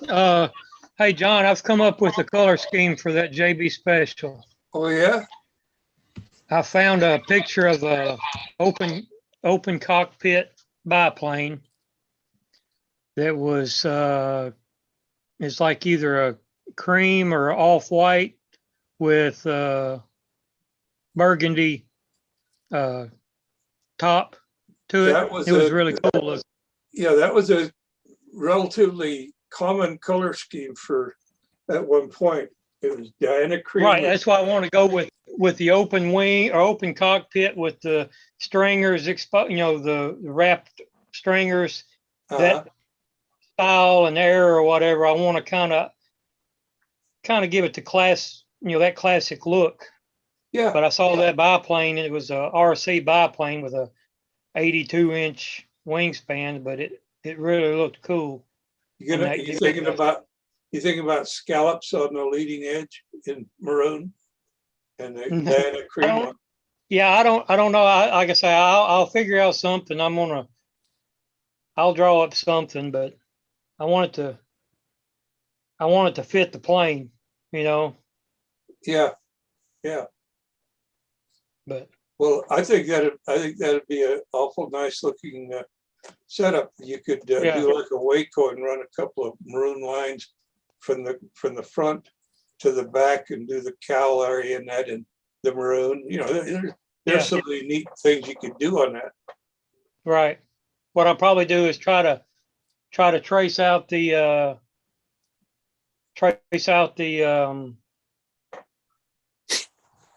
fuselage Outline. profile and just scale it down where I could get it on some poster board or something and just. Well, let me see sketch- if I could help you with that. I've got the file here. Okay. I could send you, work on it a little bit and send you a file that has just the outline of the fuselage and the wing and the stab. Okay. Without all the guts in it. Without all the guts showing, yeah. Yeah. Just, and then you can make as many copies of that as you want. Right. And play with it. So Yeah. let me see what maybe I can get this done and off to you before Friday if all goes. I got to go up to the VA. I've got a big old squamous cell. It's tripled in size in the last couple of weeks. So they're going to do some cutting on me. And, because I have a skin cancer problem. I've had about 200 of them removed from my arms. Right. And I think don't you don't have to hurt yourself doing it, but I mean, just whenever no, you get. well, the thing is, it's just a matter of finding a little bit of time. It's not going to take a long time because it's already drawn. I just have to remove things, and it's easy to do because I just shut off the color layer that they're on, and then they disappear. So then once I do that, it's just rearranging it to where it's usable for you to use for figuring out, the outlines of the paint scheme or whatever you want to do. Right, cool. That'd be great. Okay. Well, talk to you with later. that, I'm out of here, guys. It's 10:30. I gotta go to bed. All right, Eddie. Thanks for coming in. Night, Appreciate Ed. it. Yeah, night, Ed. That's one of the things I like about CAD, Denny, is that you can do stuff like that relatively easy if you could find the time to sit down and do it, Okay. That's fine.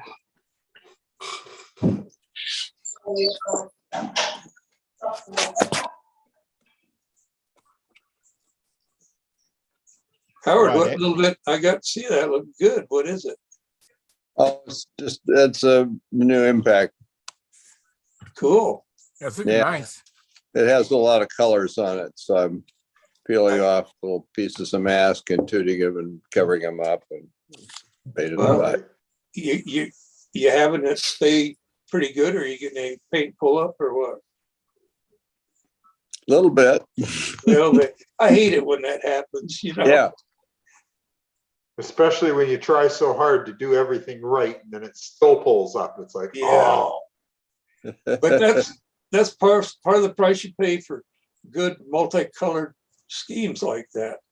But the colors look good. Oh, thank you. I think most of the color was masked there, but.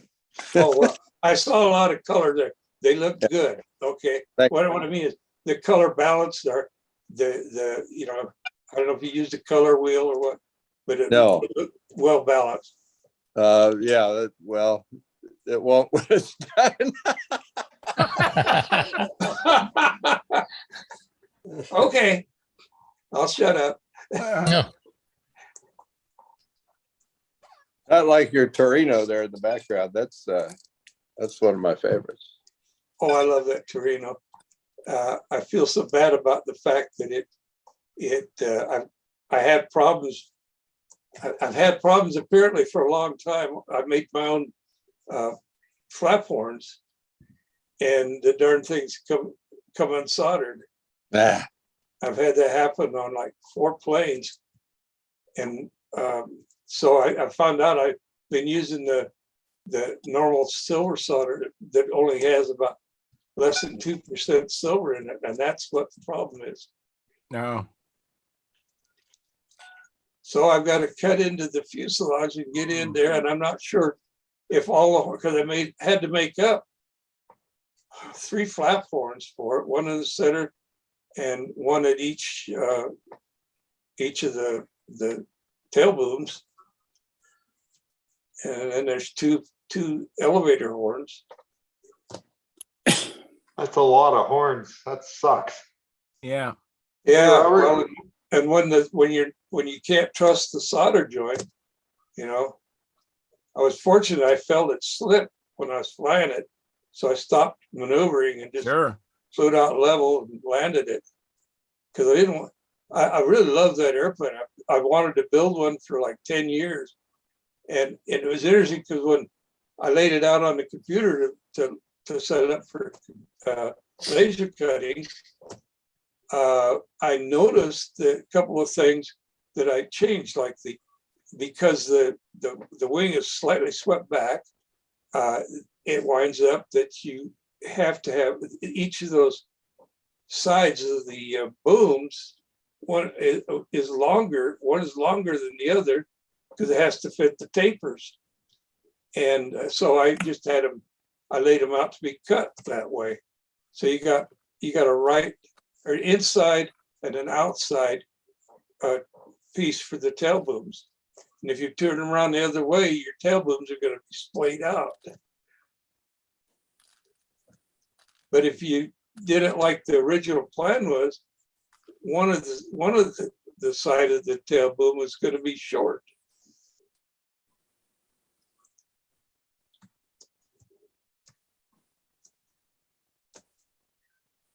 So the trailing edge is it's not a straight trailing edge. It's actually No, it's slightly swept back, and then you Oh, got wow. then you got the sweep back on the leading edge, which is more.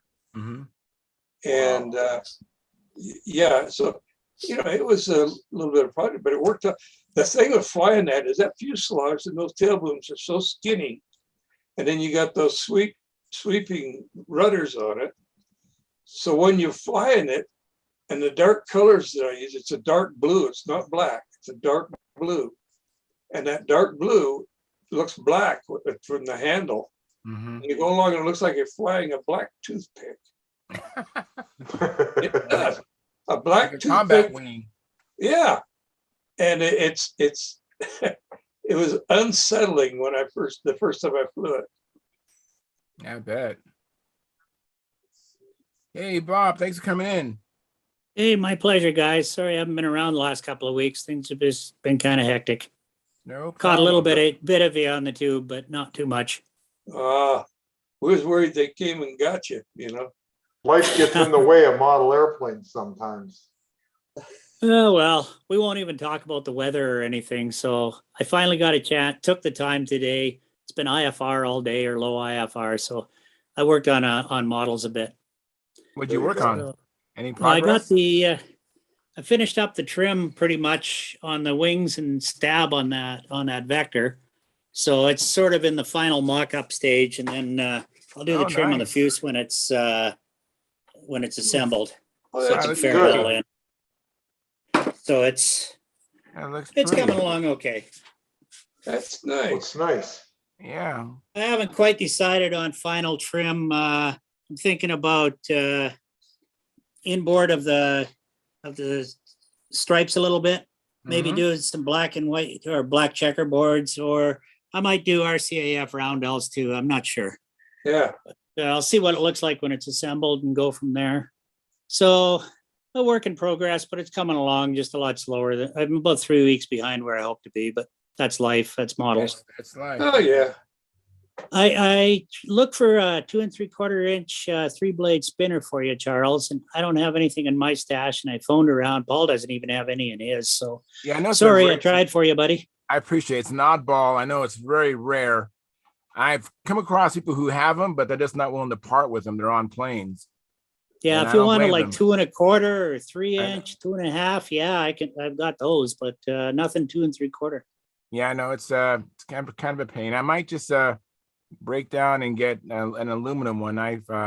Keith Trossel provided me a link to one on eBay, but I was just trying to get the weight off the front. I figured a nylon or plastic would be lighter than aluminum. That's one reason why I wanted a nylon one. Yeah, it's too bad. You know, I've seen lots of, well, not lots of, but the occasional uncut spinner in aluminum, but I've never seen them in plastic. Do you need 2 3/4? Yeah, I'll go down and see what I got. A I don't think I three-blade. do, but I'll check. reblade. 3-blade. Yeah, I know. That's what makes it so difficult. Wow. Yeah, I- 2 I 3/4, don't have 2-blade piece of Yeah. cake, No, but I don't have 3-blade, that. no. The guy Yeah, I wants know. the sun, the moon, and the stars. Come on. I know. And, you It's know, kind of like Go big or that's go like kind home, of eh, looking for a Charles? needle Yes. nose Froome spinner. a room spinner. Yeah, Froome spinner, a needle Yeah, I nose, remember- 1 3/4 or 2 inch. Any I can find, I'm gonna grab. But I've got a few of those oddball spinners coming eventually from Dennis Sadak in Regina. I bought a whole bunch of stuff from him. Hell of a nice guy. Or not Dennis. That was sorry, it was. I got a whole crap load of rev up propellers from Doug Mozak in Regina, and then Dennis in Winnipeg. I've got a big box full of contest balsa, 36 and 48. Nice. Oh man. Hunk of ply and a whole bunch of spinners coming from them, including one bit of an oddball size aluminum spinner for the old Mark Freeman Spitfire that he was wanting to build, and he just can't now. So I'm going to carry on with my plans to build one. Oh, So very it's a cool. team All right. effort. That's control line modeling. It's a team effort. That's Any right. 15 or 16-inch rev ups? No, I think the biggest I got was 14s. Okay. Yeah. They're good. Yeah, They're most of them are 12s, but I got a few more 6 EWs, yeah. and that gives me about a dozen of them. The 14.5s are the one you want. The which? Yeah. 14.5 rev up is the prop of choice. That's for running on what, a 75?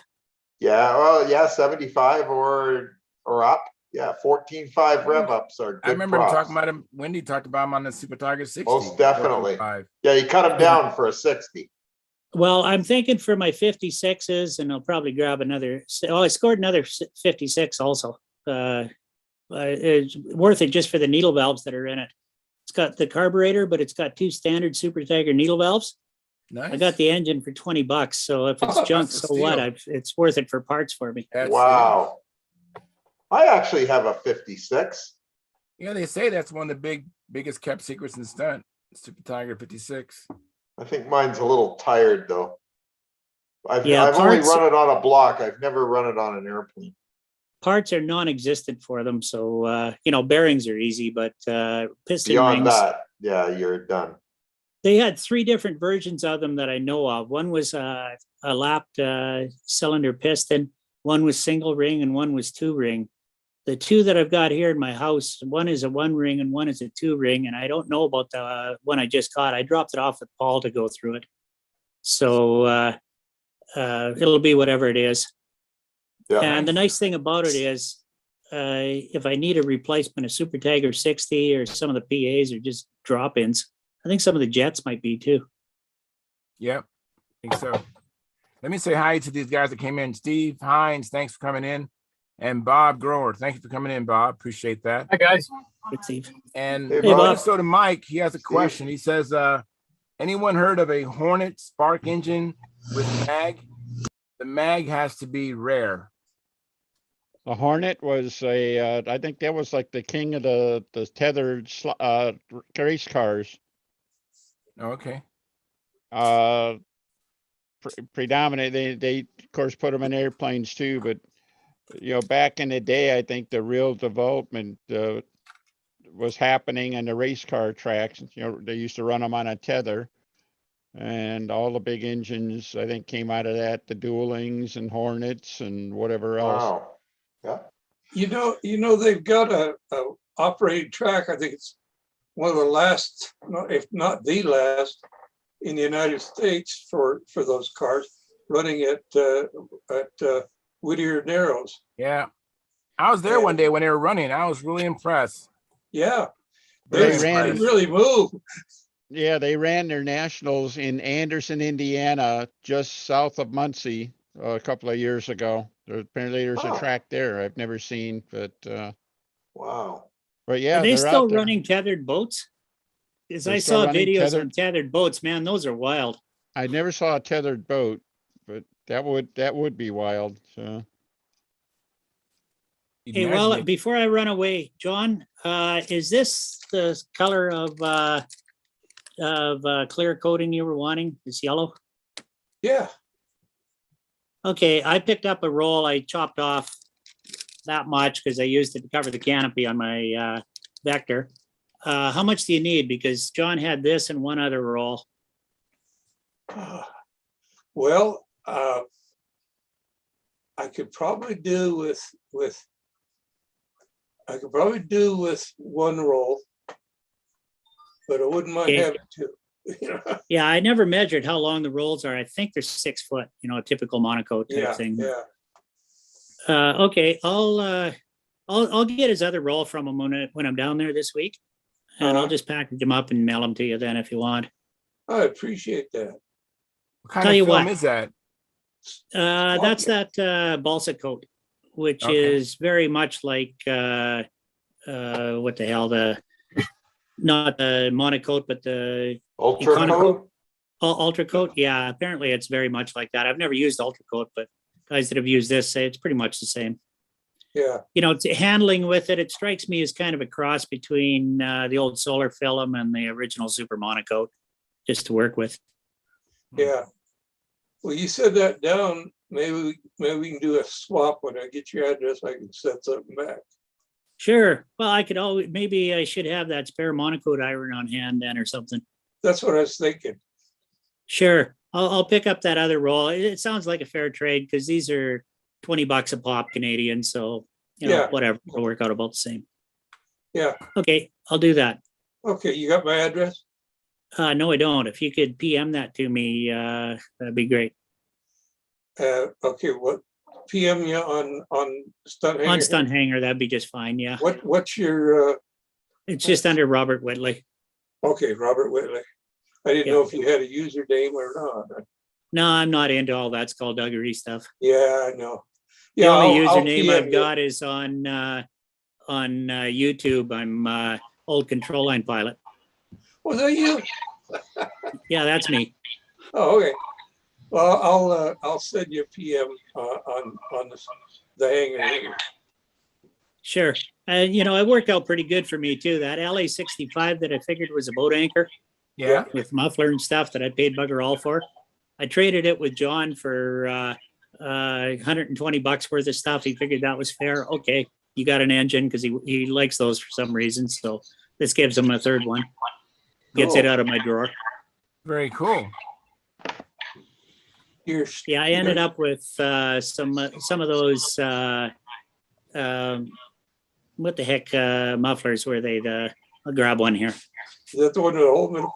Mike had his hand up though. Yeah, I'm just gonna butt in. Happy birthday, Steve! Hey, thank you. Hey, Happy birthday, happy Steve. birthday, Steve. All Birthday, right. Steve. Boy, it's too bad he's not here. We could line up and have him bend over. I'm I don't know if I'm getting in that line, man. not getting in that line. Not a chance. You can't even get any takers. That's sad. I'm almost ready to leave based on that. That's sad. I think you misunderstood what I meant. Well, no, Steve, absolutely heartfelt happy birthday to you, brother. You bet, Steve. Thank you. Yeah, happy birthday. Happy birthday, Steve. Yes, Yeah, it's hard happy to believe I made it to 63. You're still a kid. Ah, Yeah, you're but behind us. The I made stuff it that there I in did November. when I actually was a kid. I'm Yeah, I lucky went I'm through We're that not- we're not in speech the in after party November, yet. Steve. No sympathy. Almost. We're not in the after party yet. Yeah, this is, I picked up these, a couple of these peace pipes, Oh, the tone piece. Oh, peace pipes. Ooh, I love which I those. figure will be really neat on my RSTs with the super taggers, so it's not sticking down so far when I splat. Yeah, that is And then cool. I don't know what the heck this one is, but it's pretty neat muffler and it's light. It's got two pipes off it. And Yeah, I remember having one of those years ago. Yeah, I can't remember the name. Who made them? I have no idea. There's no maker on it. I think it starts with an S. It looks something like a bison. Yeah. I mean, this one here is a super tagger one. I'd never seen one quite like this. It came on that 56. Yeah, I remember But those. what's really different about it, if you look at that clip, that Yeah. clips over the, if I can get it in the view here, that clips over the cylinder. Yeah. And That's it's sort of cool. like a quick release if you splattered or something. I don't know. But Yeah, it's just pretty got, it's obviously, factory made. It's got ears for it and everything. So it's a pretty neat muffler. Isn't that wild? Yeah. Yep. The So, old clamp-ons. Yeah, it's a clip-on rather than a clamp-on. Yeah. The question is it a stay-on? I don't know. There, Tom. Oh, look at Tom's got one too. It's still with the old engine, so maybe it There you is. go. Tom, you want to hold up again, Tom? Where'd he go? There he is. Oh, yeah, Oh, yeah. I've seen that. Yeah, Oh, you the got old plumber's clamp. You got an adapter and a strap on yours. Yeah, yeah. This has the holes in it. Yeah, That got the hole in the front. Yep. got a hole in the front, hole in the back for a strap, and he's got an I adapter. gave one of those to extension on somebody. it. Those were Very good cool. mufflers. Yeah, Hey, I want to jump in here real quick because Bob said, Robert said RST, which is Rugged Stunt Trainer, who Phil Cartier designed. And Phil called me today. Wow. How is he? He's good. He's good. There was, he had a little health setback there a little while ago. But he called me. He reached out today. We had about a 30-minute conversation. He's doing well. He expects to be at Brodax. And he says he's got some new doctors, and he feels better than he's ever felt. And he fully expects to be at Brodax and the Nats this year. So Good. Phil That's is, outstanding. Excellent. yeah, Phil's bounced back from his little episode, and he seems to be doing well. And he told me actually to share that with people that know him. So I'm not talking out of church here and saying anything I shouldn't say. He said, let everybody know I'm doing good. So Good. That's Good. awesome. I only know him by reputation, but the reputation is great. yeah. So if you need those kits, you need those rugged stunt trainers, or you need combat stuff or whatever, give him a call. Look at it. Yeah, he's back at it. Give him a call. If you need stuff, he's there for you. Cool. Thank you. Excellent. So what you been up to, Bob Gore? What you been up to? Been out getting the sprinklers working. Nothing fun. If you're working on sprinklers, it's got to be fun because we ain't using those sprinklers here for another 2 months at least, maybe 3. I've had to mow the lawn twice now. Oh my God. Where do you live, Bob? Kennewick, Washington, in the desert. Wow. Okay. I was gonna say, because I live in Tennessee and my grass is growing, but I haven't had to mow it yet. Luckily. Well, this week we went from 70 degrees to 10 degrees in one day. Oh, Wow. Same here. My grass is sleeping. Mine's still white. Mine was this morning too. Yeah, I've got little patches that turn green and then the next day they're white again. I don't know what's going on with that. it's that, what do they call it? That warming. Yeah, that global warming effect. Oh yeah, of course. Yeah. Hey, Charles, before we get off here, I wanted to do this earlier, but I just went ahead and put my head down and got busy with it. But I've been working on remote needle valves for combat planes. Yeah. Ooh. So these are the OS 1A number 15, which screws into the carburetor of the FP25 and the FP40, right? The RC version. Right. It's got a little jam nut on there, and they screw right into the carburetor, and there's your nipple to go to your fuel tank. These make really good remote needle valves for combat if you on a bladder, if you do just a couple little tricks to them. And that's what I was doing tonight. I know I showed this probably a couple years ago.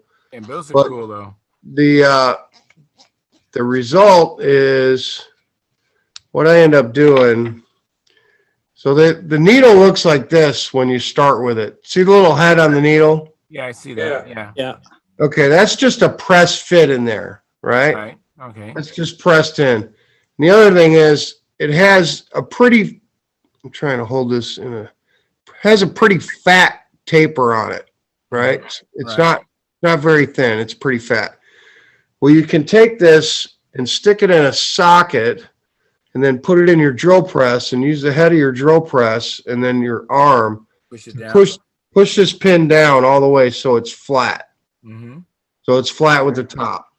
Yeah. So that gives you about another 1/8 inch of needle to work with, right? Right. Then you put a little drop of solder on the top, clean it up, put a little solder on the top. And then what I've been doing back there is I chuck this up in the drill press after I've pushed the needle down further, chuck it up in the drill press, turn the drill press on at like on the lowest setting, 600 or whatever. And then I use a Dremel with the softest stone that they have. And then I go in and re-taper that needle. Oh, I see. Because you lengthened it, so you want to retaper it. Yes. I've lengthened it, but I can taper it and give it a finer taper over more needle instead of such a coarse taper over being so short. So what that does is you end up with that, which is finer taper over a longer area instead of short and stubby and a fat taper. Wow.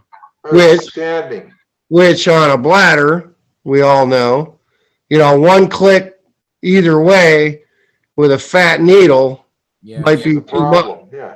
Could be too much. So you rework them and you get that nice long taper on it, and then Bob's your uncle.